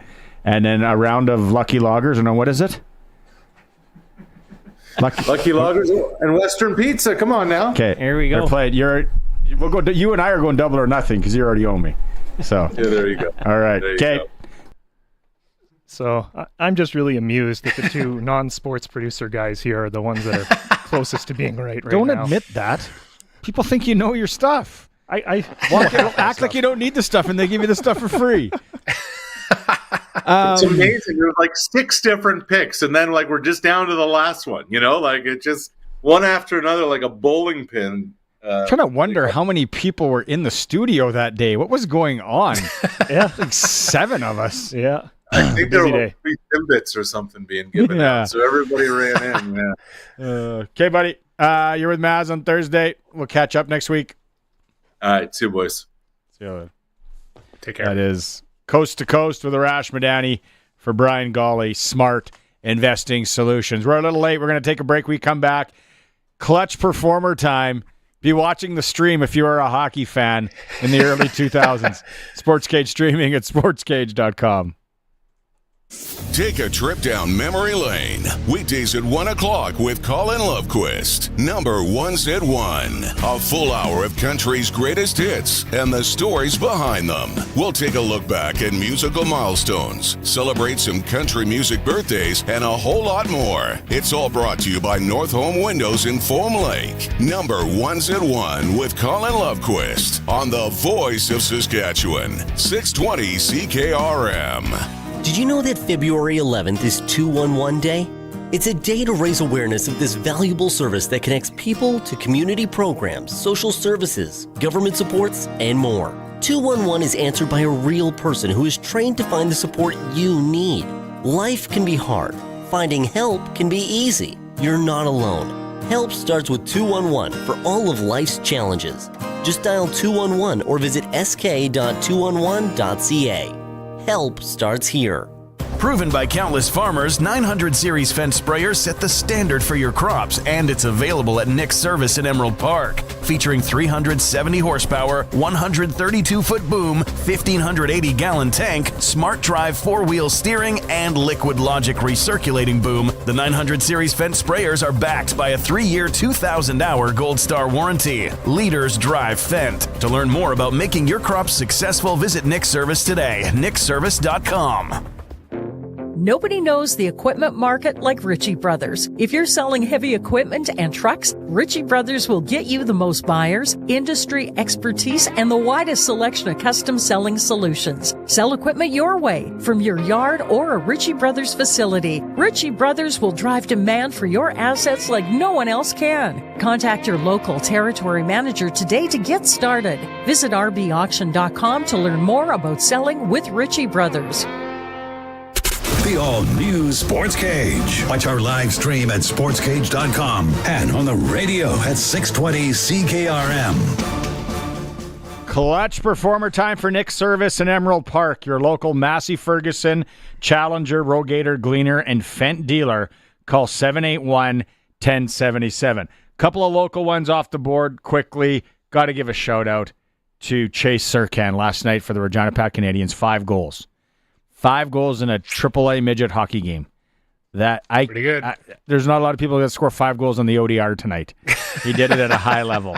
And then also Luka Stadnik in the Junior B Loop, 46 saves in the 3-2 shootout win for the Capitals over the Quakers. Okay, now my other one. Or do you want to go, Harry, now? No, you go. You go first. I'll go after you. If you're watching the stream, this was 24 years ago that this happened. Steve Sullivan. The story of the second period, what goes around comes around, Peter McNabb. You have to watch these highlights. This is one of the funniest sequences you're going to see, because fortunately nobody didn't look too badly hurt.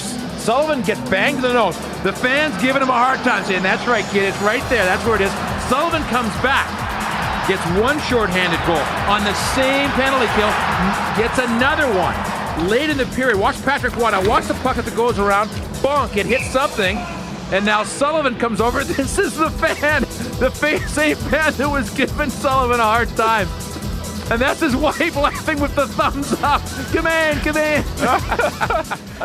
If you remember that out there, I would like to know the odds on the puck actually hitting that guy in the head after he chirped Sullivan. And then his wife absolutely loved it. Guaranteed those two aren't together anymore.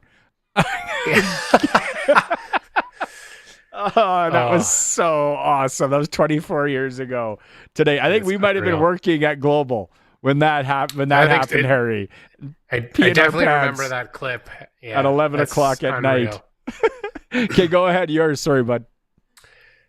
So mine is one of those stories, kind of like Dustin Tokarski earlier this year. So last night in Detroit, Joe Louis Arena, Dominic Shine, 31 years old. First NHL game. Whoa. He played 4 years in the USHL. He played 4 years at Northern Michigan University. He's from Detroit.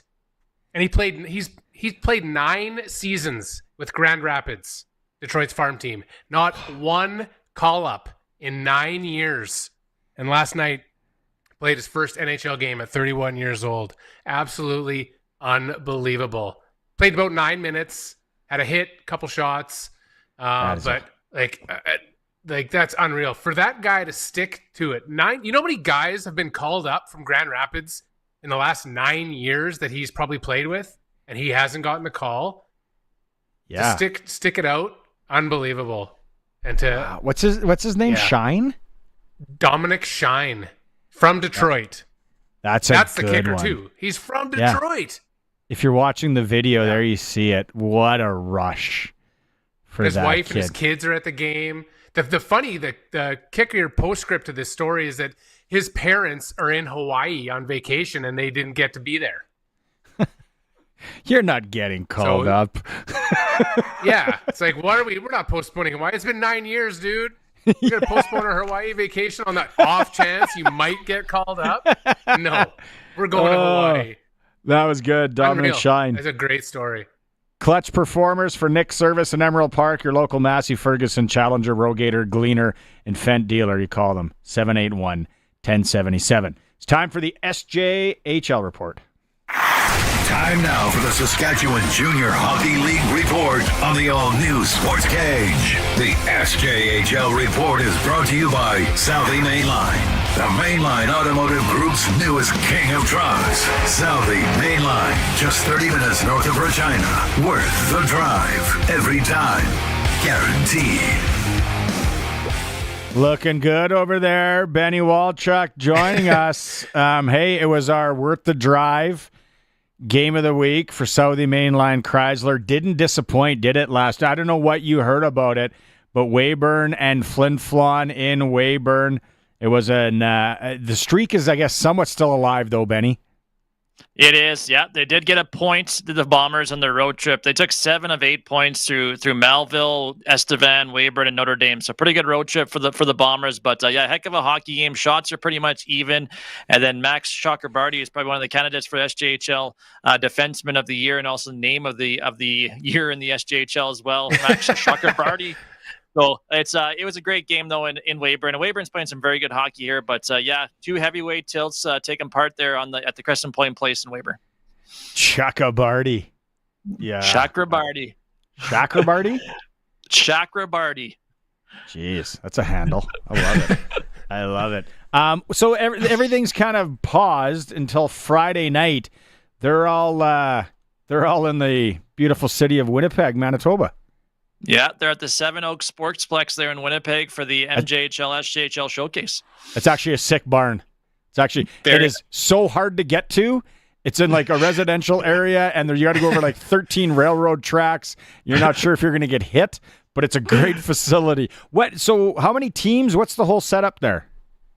It's 3 teams for each league. So they got 2 U20 teams, so 18 years of age and older, then 1 youngsters team, 18 years of age and under for both leagues. So they'll play the 20U teams, they'll play each and every other team in the MJHL. Then the 18U team will play back-to-back games against each other on today and tomorrow. So it's a great event. It's been a part. I know it was in Regina for the first few years. It's been in Winnipeg the last 3 years, and it's a great exposure. And now with the new CHL and NCAA agreement, some of these guys that play in the Western Hockey League that have come back and are 19-20, this is a big-time exposure for some NCAA scouts south of the border as well. So I think it's an event that's got even more bigger just because with the new agreement with the CHL and everything going with the hockey landscape. All right. Yeah, that's really cool. Perfect for scouts too, right? Just one stop, except getting to that rink. And then once you're there, you can scout. Okay, then things fire back up on Friday. I know my game of the week. It's Melfort making the trek up the Hanson Lake to take on Flin Flon on Saturday. Is that yours? Yeah, for sure. Like you look at this, we talked about Melfort, but you look at the standing. I know Flin Flon does have 3 more games played, but they're only 4 points behind Melfort now for top spot overall in the SJHL. They've came kind of through full 360 after their first couple of weeks of the schedule, getting great goaltending from Matthew Keeper, and also look right behind them, Weyburn Red Wings, Jerome Maharaj, who's probably my clutch performer of the week. Was the SJHL Player of the Week. He also had a couple of points in the opening win for Team SJHL today in Winnipeg. He's just a phenomenal player. Very, very slicky slews with the hands, and he's an outstanding player. Also, he's got 109 penalty minutes, so he's not only just an offensive talent. He's got a little bit of grit to his game too. So those top three teams right now are separating themselves. I know Yorkton's struggling a little bit. I think they're still in that top 4 echelon of the SJHL. But things are tightening up pretty good here, not only in the middle of the standings, but at the top as well. So most teams have how many games left? They got about maybe 10 or maybe 13, 14, 15, that range or so. They've all got about probably 40 games played out of 56 so far. So 56 game regular loop. All right. I know you're a busy guy right now, Benny. It's a quick one. We'll regroup next week. Really curious to see what happens up in the Flan Saturday night. Oh, if the weather wasn't looking too crappy, it'd be a nice little drive up there. Enjoy the zoo there in Flin Flon, and enjoy some great hockey there at the Whitney Farm. If you haven't been out there, and we talked about in the past, if you haven't been out there, go out there once for a little road trip. Maybe when the weather is a little bit more nicer, but it's a great barn to experience. It's got that old style. You're driving, you don't know where the rink is sometimes. You go up a hill by the hospital, through some hills, and so on and so forth. But it's a great atmosphere there at the Whitney Farm. Yeah, probably not in January. Maybe make that trip in the playoffs. Things are nice, yeah. And it's supposed to get cold again, and then your car breaks down, and then the werewolves get you. No service. No service on the Hanson Lake Road. Yeah, exactly. Cell reception is spotty on Hanson for sure. You got to bring the old CD case, right? Yeah. No, Spotify doesn't work. Nothing no works. service there. Yeah. All right, Benny. Have a good week, bud. Thanks, guys. Appreciate it. That is the SJHL report for Southie, Mainline Chrysler, the new king of trucks in Southie, worth the drive every time, guaranteed.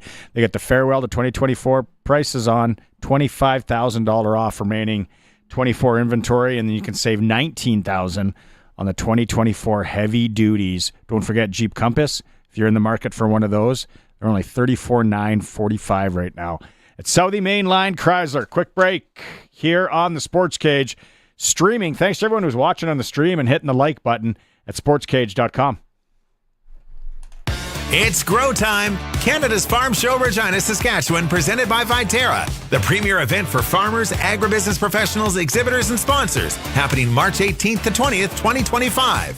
Featuring a vast trade show with hundreds of companies with special offers, clinics, and learning sessions, along with live entertainment in Young's Equipment Farmhouse Lounge. This is your must-attend spring event. That's March 18th to 20th at Real District. Get your tickets at Canada's Farm Show Regina, SK.com.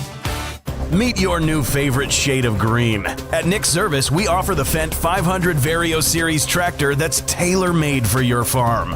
Get better stability, ease of use, and comfort with one tractor. Whether you're feeding, tilling, baling, or hauling, this series is built for your farm. Experience up to 163 horsepower with this multi-purpose tractor. Visit Nick Service in Emerald Park or go to nickservice.com to get a quote on the Fendt 500 Vario Series. Get your equipment out of the rain and snow and under the roof of a new storage building from Olympic Buildings. Have a warm, dry place to work and keep everything out of the cold. Olympic Buildings. Buildings to meet your budget. Visit olympic-buildings.ca. From the SAS Today newsroom, here's what's making news in Saskatchewan. It's the end of an era. PV Mart is announcing it's closing its doors permanently, and that includes all stores in Saskatchewan. SAS Today's team of local journalists are on the ground focusing on local topics that matter to you. Sign up for our daily news digest, making the news even easier to access. SAStoday.ca. Everybody has a story. From Harvard Media, everywhere. All-new Sports Cage continues. You can watch our live stream at sportscage.com and always on the radio. Saskatchewan's voice for local sports, 620 CKRM. It is for Saskatchewan Lotteries on Tuesday, main fundraiser for over 12,000 sport, culture, and recreations groups. Barney Shinkara, Chris Harris, Colson, and Curtis. A little rundown of what happened locally hockey yesterday. I know a lot of you are driving home now. We see it here at the corner of 12th and Rose. Let's start in the Junior B Loop last night. Not sure what floor he lives on, but Luka Stadnik, 46 saves in the 3-2 shootout win for the Capitals over the Quakers. They're right back at it tonight. 7:45, Capitals host the Silver Foxes from Regina, and shout out Davin Husband. working his 900th game as the trainer, athletic therapist for the Regina Capitals. That is a lot of hockey. That's a lot of folding towels and filling up water bottles and dealing with punk kids. Yes. Amen. Hopefully they're buying him something nice for like a vehicle or something. AAA midget loop last night. Again, I don't like reading these scores when they're like this. Too lopsided, but got to do it. Pat C's 13-4 over Notre Dame. Chase Surkan, a tidy 5-goal game. Also shout out Nathan Gardner, 1 goal, 3 assists. Ethan Dundas had 2 goals. Cruz Klapik, 3 helpers there. Pat C's and Moose Jaw, they're tied at 54 points atop the AAA loop. Pats have a game in hand.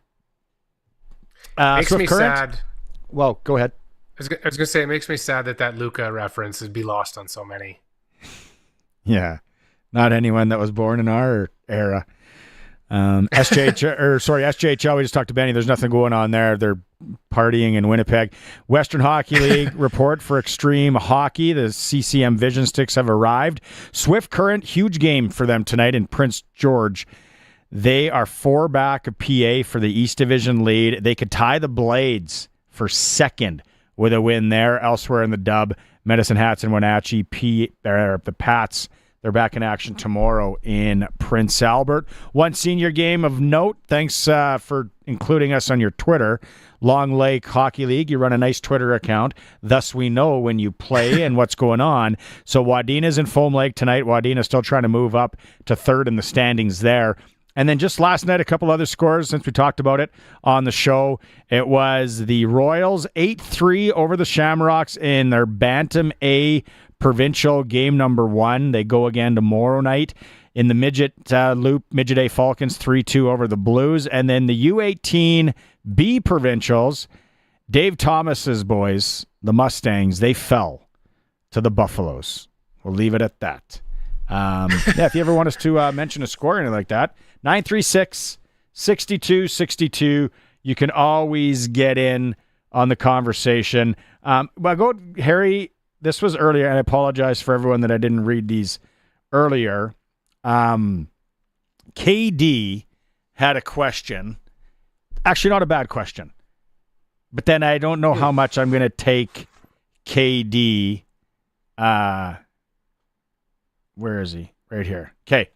He says, yeah, he took Bing Crosby over Metro when we had our music bracket songs. Thing. Yeah. KD.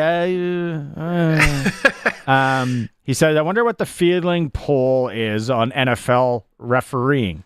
Everyone bitches about the CFL quality. There sure seems to be a lot of discussion about the NFL's quality now. What are your listeners' thoughts? You know, if anyone's going to comment on that.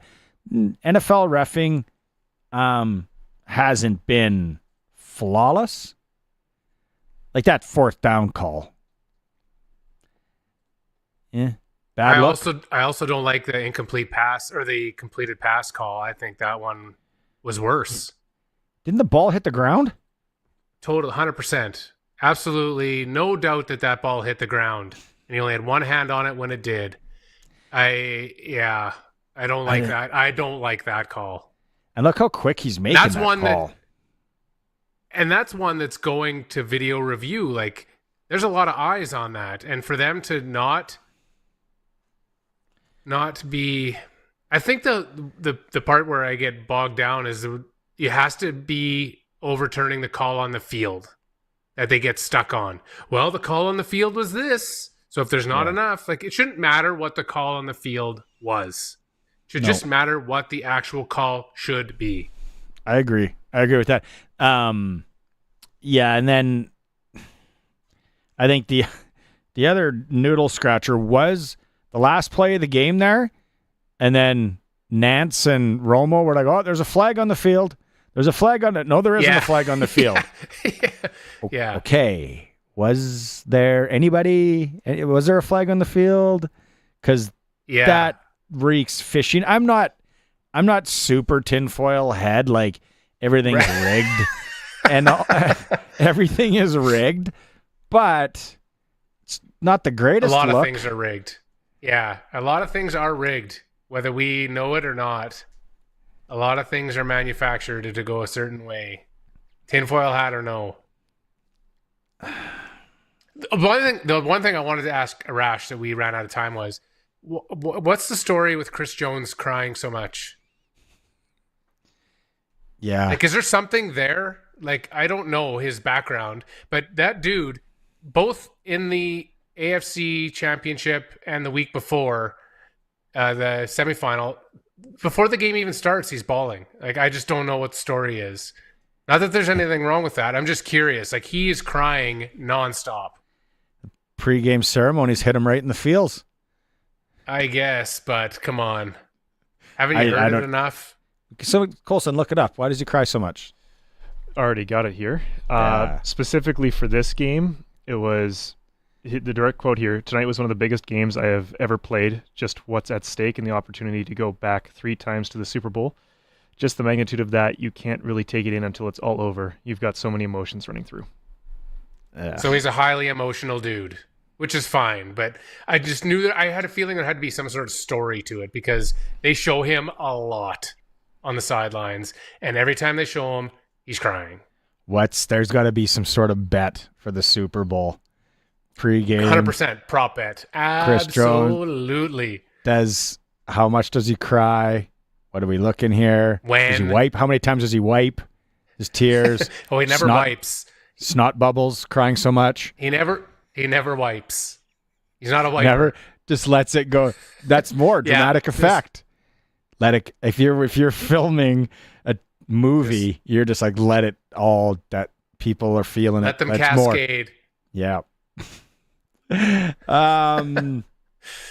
Another question we had coming in here. Do you think Macklin Celebrini will win Rookie of the Year? I think he's your odds-on favorite. Yeah. What's the kid in? He keeps up. What's the kid in Montreal? The defenseman? Hudson. Yeah. Hudson. The thing, Celebrini is the NHL's big name, right? They kind of want that. He's carrying the torch, as they say. So, and there's your conspiracy thing again. Tinfoil hat. Does he even exactly? Is it even a foregone conclusion that he's going to win? That's what we should get in know, here. Like, we should get a tinfoil hat, and I can wear it when I have stupid things. You do a tinfoil hat segment. Tinfoil hat segment brought to you by what's the name of that Reynolds tinfoil Wrap. company? Yeah, the place out, the one out in Purdue. Easy Wrap. Easy Wrap 2000. And Roscoe sent in a text, but it doesn't make any sense. I must have missed something. He's talking about the guy's wife who got hit in the face with a puck. You said You said there's no way they're together anymore, and Roscoe's like, she's married to Sullivan now. See, that would have been a good tinfoil hat segment. There's no way they're together. Let's go. Throwing back to that segment, and we were talking Clutch Performers Grand Rapids. I was just looking at their roster, and I noticed, hey, there's one Jack Campbell, a goaltender. I wonder if that's that Jack Campbell. I click on him. Yeah, it's that Jack Campbell. He's currently on the Grand Rapids team. Yeah, Harry would know. Yeah, making $5 million a year to play in Grand Rapids. Yep. I think he re-signed a deal, but yeah, still. Wow. Okay, we're up against the clock. We got news coming up, hour 3. Lots to get to. We're going to rerun Glen Suitor if you missed that. Great chat with him. Sportscage, thanks to everyone again who is watching on the stream and hitting that like button. It's at sportscage.com. So since that little ding on my car last week, I don't know where to take it. I don't even know. That's easy. Take it to Regina Motor Products. Who said that? I did. Down here. I'm Terry the Tire. Regina Motor Products Chevrolet Collision Center and SGI accredited auto body repair is a full-service collision and body shop that works on all makes and models. Just submit your claim to SGI and set an appointment to get your appraisal done. Easy. I bet you're tired after saying all that. South at Highway 1 and 6, Albert Street. RMPChevrolet.com. Louis Dreyfus Yorkton is expanding to meet the growing canola demands of tomorrow. If you still have canola to market, LDC Yorkton offers nearby space with highly competitive basis levels. Don't miss miss the LDC Nexera program, which still has a few acres available for this crop year, offering extra premiums on top of those great basis levels. Canola deliveries are accepted Monday to Friday from 6 a.m. to 7:30 p.m. LDC Yorkton, a name you know, a name you can trust. Call 1-877-782-8882 or visit ldcyorkton.com. Get it hot and get it fast. Western Pizza. At Western Pizza, you can order online. Nothing overly crazy about that, right? But you also get free delivery on orders over $25 for a limited time. Now that is kinda crazy. Pizza, Caesar salad with satisfying garlic toast, baked lasagna, crispy chicken wings, and every other item on their extensive menu. Visit westernpizzaexpress.ca and get free delivery today. Western Pizza, big on toppings, big on taste. And get it hot and get it fast. Western Pizza. This is 620 CKRM Regina, the voice of Saskatchewan, a Harvard media station, streaming everywhere at 620ckrm.com. It's 5 o'clock. Good evening. It's mostly cloudy and it's 0 in Regina. I'm Corey Atkinson from the Harvard Media News Center with 620 CKRM News for Echo Sound in Fort Qu'Appelle. Stay connected with a new cell phone from Echo Sound. Call 306-332-6711. A new recovery and wellness center to be built on the Ochapowace First Nation has received a major financial boost from the Mosaic Company in the form of a 2-year $500,000 commitment. The goal is to work on the facility to be located south of Broadview to start in the spring, and once completed it will create an additional 20 treatment beds for the province to aid in the ongoing battle against the opioid province in Saskatchewan. The facility is expected to cost around $6 million, and the Ochapowace First Nation will be responsible for raising the capital funds, while the province will provide funding after construction wraps up. U.S. President Donald Trump's press secretary says the deadline to slap Canada with punishing tariffs on Saturday is still in play. Caroline Leavitt took questions from reporters at the White House for the first time since Trump's return to office last week. She was asked about what Canada and Mexico have done to avoid the tariff threat. We have seen a historic level of cooperation from Mexico, but again, as far as I'm still tracking, and that was last night talking to the president directly, February 1st is still on the books. Trump initially promised 25% across-the-board tariffs in response to what he called both countries' failure to curb the illegal flow of people and drugs across the border. Ottawa responded with a $1.3 billion border plan. Canada's artificial intelligence leaders say an AI chatbot by Chinese startup DeepSeek shows that there's still room left to innovate. DeepSeek is said to perform as well or even better than OpenAI's ChatGPT and cost 95% less to run. It sent tech stocks plunging yesterday and has conjured up fears from rivals. But Scale AI CEO Julien Bilot hopes Canada's AI history and assets will create opportunities for Canadian companies to be next to disrupt the AI world. A science-oriented advocacy group says the Earth is moving closer to destruction. The Bulletin of the Atomic Scientists said today that they've moved their doomsday clock to 89 seconds to midnight, the closest it's ever been, because of worsening threats ranging from nuclear war to climate change to pandemics and artificial intelligence. The clock had stood at 90 seconds to midnight for the past 2 years. And the White House has backed the Biden administration's claim that the drone sightings over New Jersey were of licensed drones. Before he was sworn in, then President-elect Trump accused the Biden administration of withholding information about the drones and said the government knew where they came from. Our military knows and our president knows. Well, now White House Press Secretary Caroline Leavitt says they were not enemy or mysterious drones at all. The drones that were flying over New Jersey in large numbers were authorized to be flown by the FAA for research and various other reasons, including hobby drones. She says it was all made worse by curiosity. Alex Stone, EBC News. It's 5:03, and that's your 620 CKRM News. Read more stories from around your community and around the province at sasktoday.ca and 620ckrm.com. Your weather is next. Oh, finally. There it is. Whoa, did you order pizza? No, even better. I called Echo Sound, your SJHL authorized dealer. Oh, so what'd you order? Well, they have all the top-of-the-line smartphones with all the latest features and so many great plans, man. Oh, nice. Oh, it is the pizza guy. Hey, guy. Tell him to go away. We're waiting on Echo Sound. Echo Sound, your SaskTel authorized dealer in Fort Qu'Appelle. EchoSound.ca. We'll still take the pizza, though. Nobody knows the equipment market like Ritchie Brothers. If you're selling heavy equipment and trucks, Ritchie Brothers will get you the most buyers, industry expertise, and the widest selection of custom selling solutions. Sell equipment your way from your yard or a Ritchie Brothers facility. Ritchie Brothers will drive demand for your assets like no one else can. Contact your local territory manager today to get started. Visit rbauction.com to learn more about selling with Ritchie Brothers.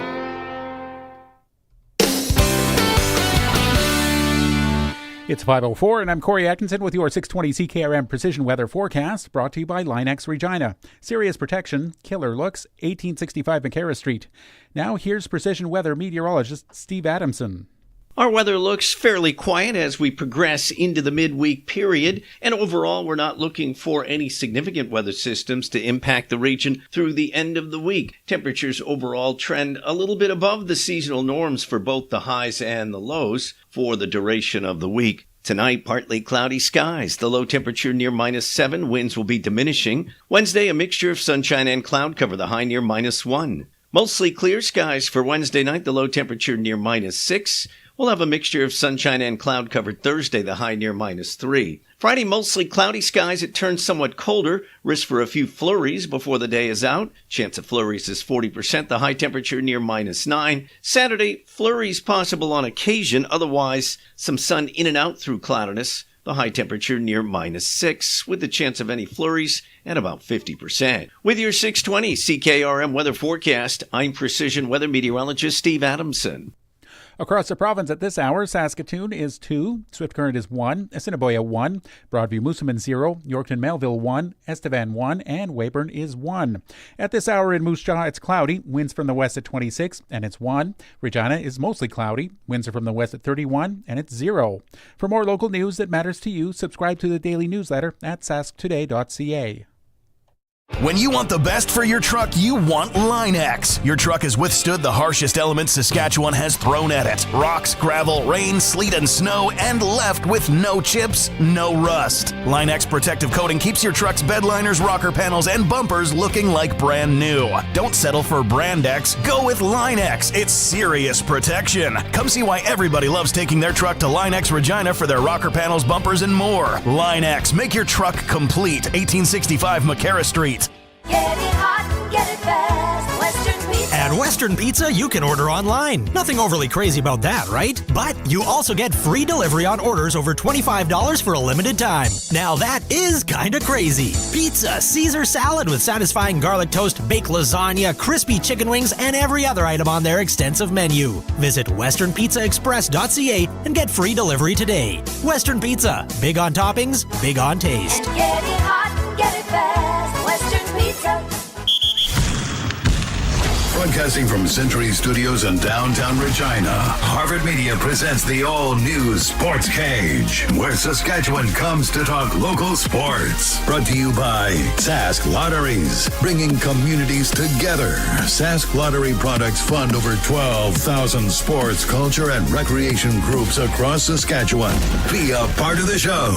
Call 1-866-767-0620 or text 306-936-6262. The all-new Sportscage. Streaming at sportscage.com and on the radio at 620 CKRM. It is one more hour left to this program. It's actually been really entertaining, informative. If you missed any of it, go back and listen in podcast form or on the streams, and you will you'll thoroughly enjoy it. Barney Schenker, Chris Harris, Colson, and Curtis with you here. We got Glen Suitor coming up in the back half of this hour from hour one. Really good discussion with Glen. Glen's got some ideas on the tampering window, also on free agents, and one Adam Bighill in Winnipeg. Where will he end up? Glen thinks the Riders should make a play on it. Speaking of the green and white, the Riders signed American running back Trent Penix today. He's a big guy, 6'2", 235. He signed with Indianapolis as an undrafted free agent following the 2024 NFL draft. Then he had attended training camp there. He didn't rejoin the Colts back in October. spent the remainder of the season on the practice roster. Now, the curious thing, and we talked to Glenn about this as well, Harry, you and I talked about, he played at North Carolina State. He's a versatile back. It says that in the press release. He is, because he played tight end there as well. He's 6'2", 234.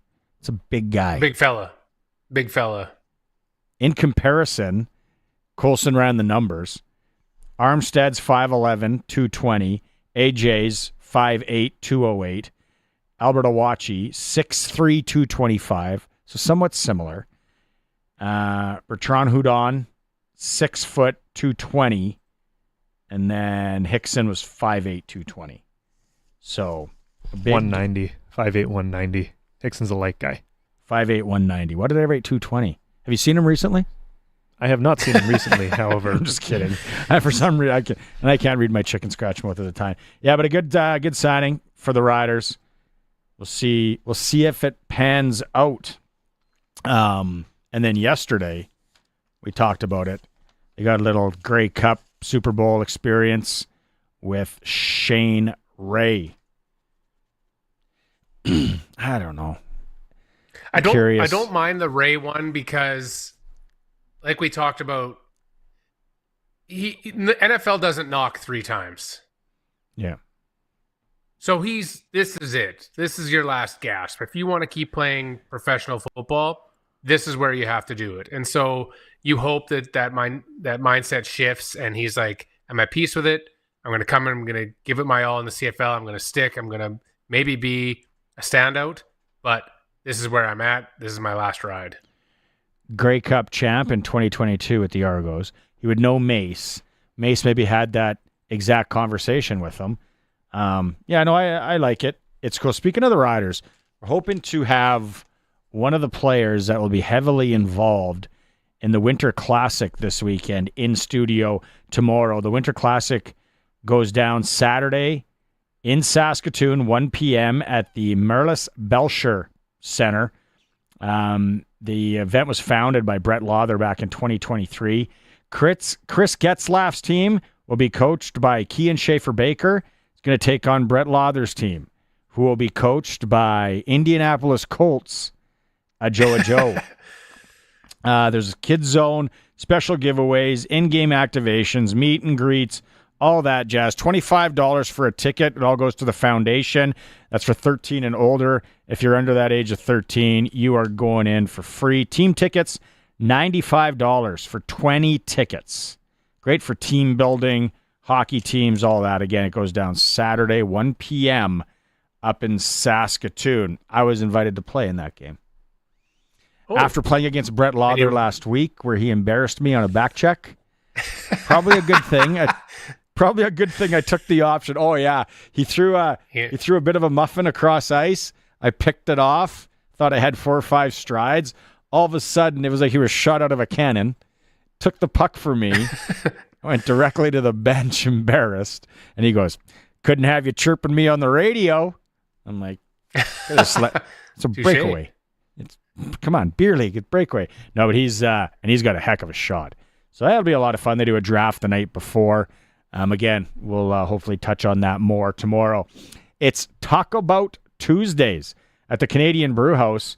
You get taco specials, $2 off tankards of Corona, spicy mango margaritas, shots of Jose Cuervo if you want to really get after it.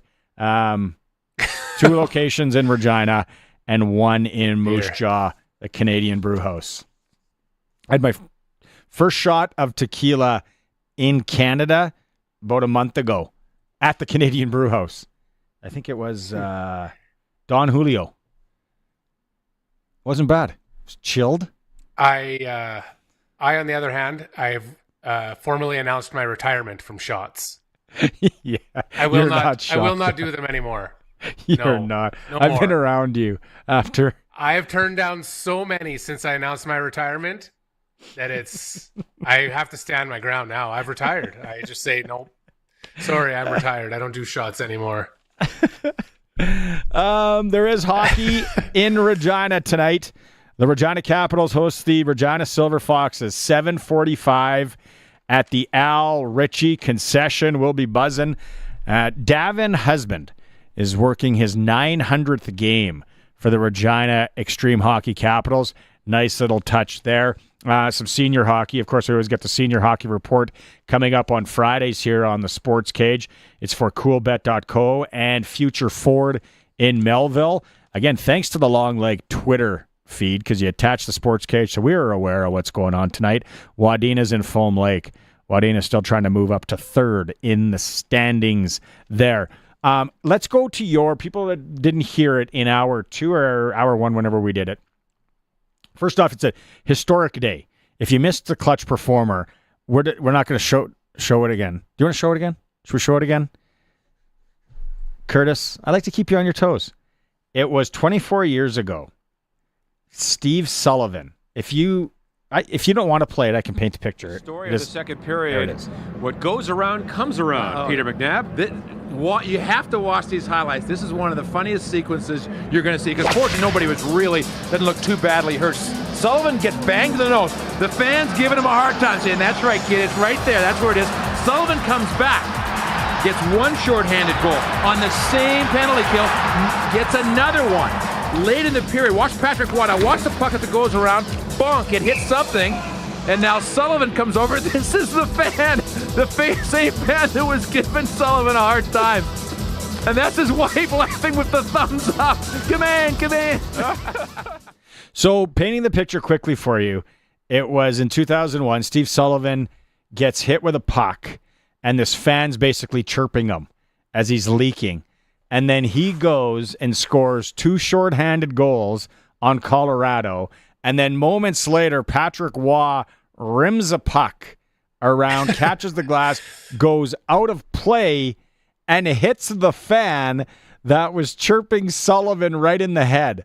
So Sullivan goes by and through the glass gives him a chirp, and the guy's wife absolutely loves it. I joked earlier, I guarantee they're not still together. She's got a towel on his face, the fan, while he's leaking. It was one of the most crazy sequences of a hockey game, and karma biting you right in the butt. The other thing we talked about was your story, and again, I'm too cheap. I don't have a subscription to The Athletic. But the story of NHL players in this day and age, and it's no more going out clubbing, bar hopping, playing guilty the next day, really. Yeah, essentially it's just that the mindset has shifted where guys are more content to retreat back to their hotels and pop an edible and play 4 hours of Call of Duty with each other online and then get ready for the game the next day, which is a total 180 from how it used to be. Like, I know it's still a long way from Guy Lafleur smoking in the dressing room in between periods, but you know, guys used to go out and have a good time and hit the town, and you know, guys in Calgary hitting Cowboys, and all the NHL teams would go, and that's just kind of the thing that happened. And there's just such a cultural shift away from it. And you could argue, I think, the merits and the cons of it on both sides. It's just, you know, and we talked about, like, that was like the thing. You wanted, I don't know, maybe it was just me. You wanted to play in the NHL. You wanted to go no Bucky and warm up. And you wanted to go out with the fellas after and guzzle and then hop on the charter and play guilty the next day. And yeah, the kids, like video game. Curtis was talking. What did you say about how they could set up on buses and planes and get all their switches together? Yeah. So like, there's a new video games console that kids have these days. It's called the Nintendo Switch. Yeah, my kids have one. Yeah, you can pick it up to the entertainment unit on like a tour bus or whatever, and then it's going to play on every single TV on there, and all you do is you just pass the controllers back, and everyone's playing. All of a sudden, you'll be playing like Smash Bros or something like that, and you're just like passing along, and everyone on the bus is having a good time. No free plugs. Smash Bros. Yeah. And a harbinger of this was it would have been the Road to the Winter Classic documentary that they did years and years ago when Pittsburgh was playing in the game and they were talking about traveling and guys were playing the handheld video games on the planes and the card games were dying, and it was guys that are just hooking up to these. Well, now it's Switches, but it used to be like PSP portable, and they're just wasting time or killing time that way. So there's like so many, and I don't know who's an old coach or an old player that's coaching somewhere now, like to Greg Berube. Greg Berube. There we go. Where's the crib board and my whiskey on the rocks? Might have a non-filtered flavor here. And now he walks to the back of the plane, and these kids are playing vids. It must blow their minds, because I think of other coaches now that you brought it up, like Travis Green. Like, those guys played in a different NHL. And the guys before them played in a different NHL. This is just how the NHL has evolved. I think the unfortunate side of it is because it really hammers home the business aspect of it. That these guys are out there to make money. They're out there to it's like one veteran said the NHL used to be a lot more fun. And I get it. You still want to win at the end of the day. You still want to win a Stanley Cup, but Jesus, at what cost? Like, you want to look back on your time and be like, yeah, we had a great time. We built some great friendships. We built some great relationships, guys that I would go to war with. Are you going to war with a guy that you just only know from playing Call of Duty? Hey, me and that guy play Zelda together. We battle. Yeah, but I don't know. You brought up another good point, though. And I asked my doctor about this a while ago. I'm like, edibles or drinking? She's like, hands down, way better for you, right? Yes. Oh, in moderation. Trisha Yearwood said it best. What's the thing, though, that you said about the mixture and the chemicals and the CBD and the THC? The BBD? So CBD. Again, another one that we'll go over. Yeah. That girl is poison, I tell you. It's CBD and the THC. So THC obviously is the cannabis drug part of it. Yeah, the euphoric where you get the high from, and CBD is the oil that's extracted, and it has the healing properties. And so they tend to lean more towards the CBD side. And you can get different strains of CBD that help either anxiety or help sleep or help in inflammation. And so these guys, instead of tossing and turning and not being able to sleep after a game and getting 3 hours of sleep and getting on the charter and flying somewhere to play the next night, now they're getting 8 hours sleep because they're zonked out right away because they're taking their CBD gummy, and it helps them relax and helps them sleep. And it's somebody else I think it was from the Leafs, like Matthew Nyes, I think, was quoted as saying, like, you can't give it 80% night in and night out anymore. You have to be able to go 100%. And drinking, he's like, why would I want to drink if I feel like shit the next day? Yeah, and that's the thing, right? Like, how many guys, like a Berube, we used to play guilty, and we used to barely make we interviewed so many guys on the Nooner, and one of the questions I usually ask them is, what's the guiltiest you remember playing? It's so funny how they go back, or they talk about, well, me and so were at the bar because we didn't think we were playing the next day. We were going to be in the gondola, and then I get the call at 2 p.m.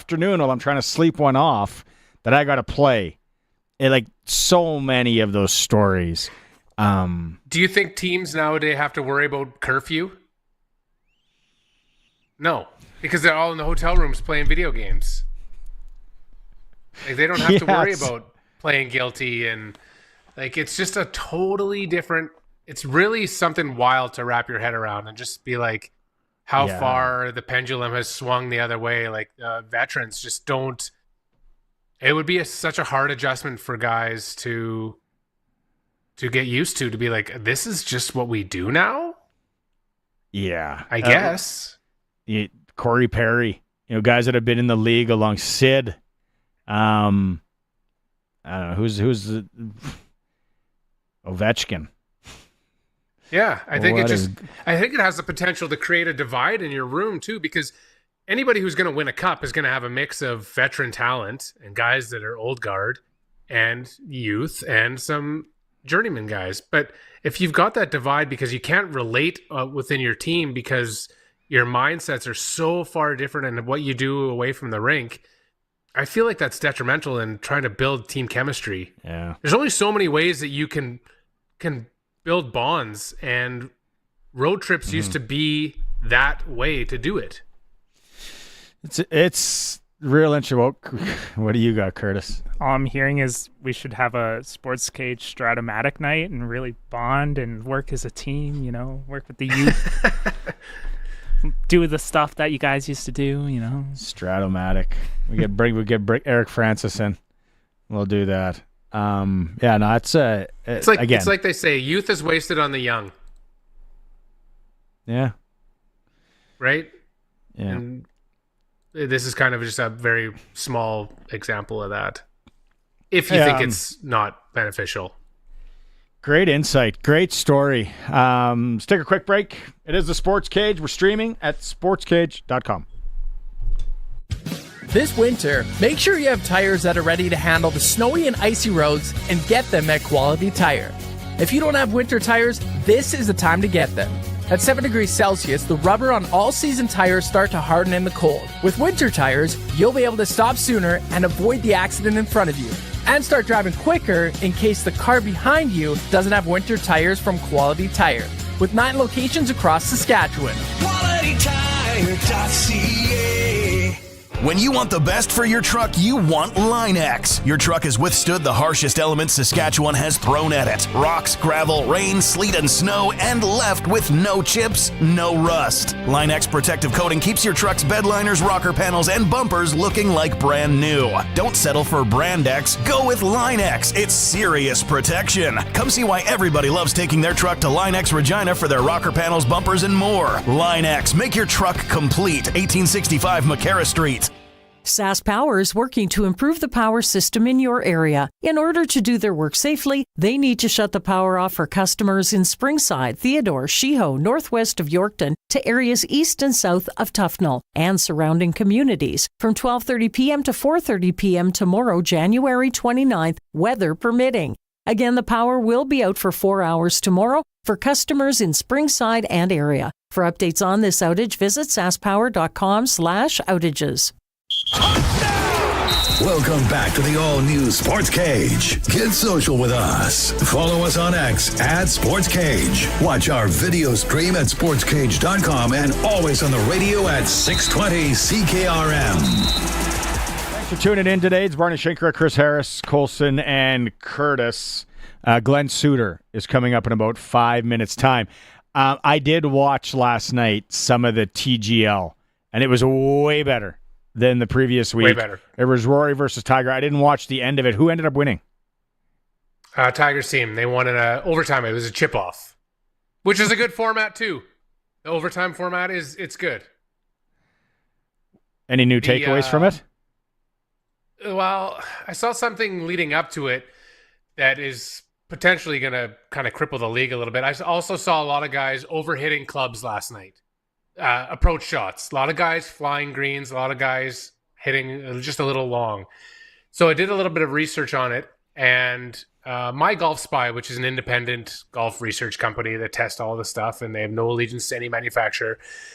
The problem with TGL is that Full Swing Golf is the company that they use for the simulators, because Tiger Woods has a contract with Full Swing Golf. The problem is Full Swing Golf is nowhere near the most effective, efficient radar company out there to be doing this. And so where it really suffers is calculating spin. And these guys rely on their spin to control their distances, especially approach shots into greens. So I think what you're going to see happen is that guys are eventually going to maybe become a little disgruntled with the technology, and that could be the start of maybe the downfall of it, maybe. But ratings are holding steady. They were about 900,000. They peaked at 1.1 million for the overtime, I think, which I think is pretty solid for a Tuesday night or a Monday night broadcast. So I think it's okay. Those would be my takeaways from this week, but definitely the best matchup. Yeah, that'll be crazy when they, I guess a lot of them are already playing because they were in Torrey, and a lot of them are going to Pebble Beach this week. We're hitting into a screen, and it doesn't matter if it's at the Royal Regina or at this place where they're doing it. It makes a guy want to go and do it once there. Right? For sure it does. Yes. I would be afraid I'd miss the screen. Impossible. Me, maybe. Nothing is impossible. That would be my biggest concern. I'd be like, what if I miss this screen that's 5 stories big? Sliced it into the other theater. Yeah. That's what I kind of keep watching it. It makes me want to watch it. And they enjoy it. You can tell that they like it. Yeah. You can tell they're into it. For sure. We got Glen Suitor standing by. Again, local hockey in the area tonight. Capitals hosting the Silver Foxes. Go and see Davin Husband's 900th game in the Junior B Loop, 7:45 at the Ritchie. If you're out in Foam Lake, Wadeena's in town. Go and heckle them. Senior hockey action. Wadeena's trying to move up to third in the standings. Regina Pats are back in action tomorrow against PA right here on 620 CKRM. Like I said, Glen Suitor, when we come back, it is the Sports Cage, streaming at sportscage.com and on the home of the Riders, 620 CKRM. Oh, it's freezing. I think we're going to turn up the heat on trades at Capital Ford Lincoln. How would you like a brand new vehicle for the same or similar payment to what you got right now? Well, with the help of a giant $2,500 trade-in bonus, it's doable. That means prices are as low as $170 weekly plus tax on a brand new F-150. Plus, Capital's 100K giveaway is back. Check out capital100k.ca for your chance to win amazing prizes. Capital Ford Lincoln, proud member of the Capital Automotive Group. For everything hockey, head to Extreme Hockey and Sports. Spring hockey is around the corner. Get fitted to your specs with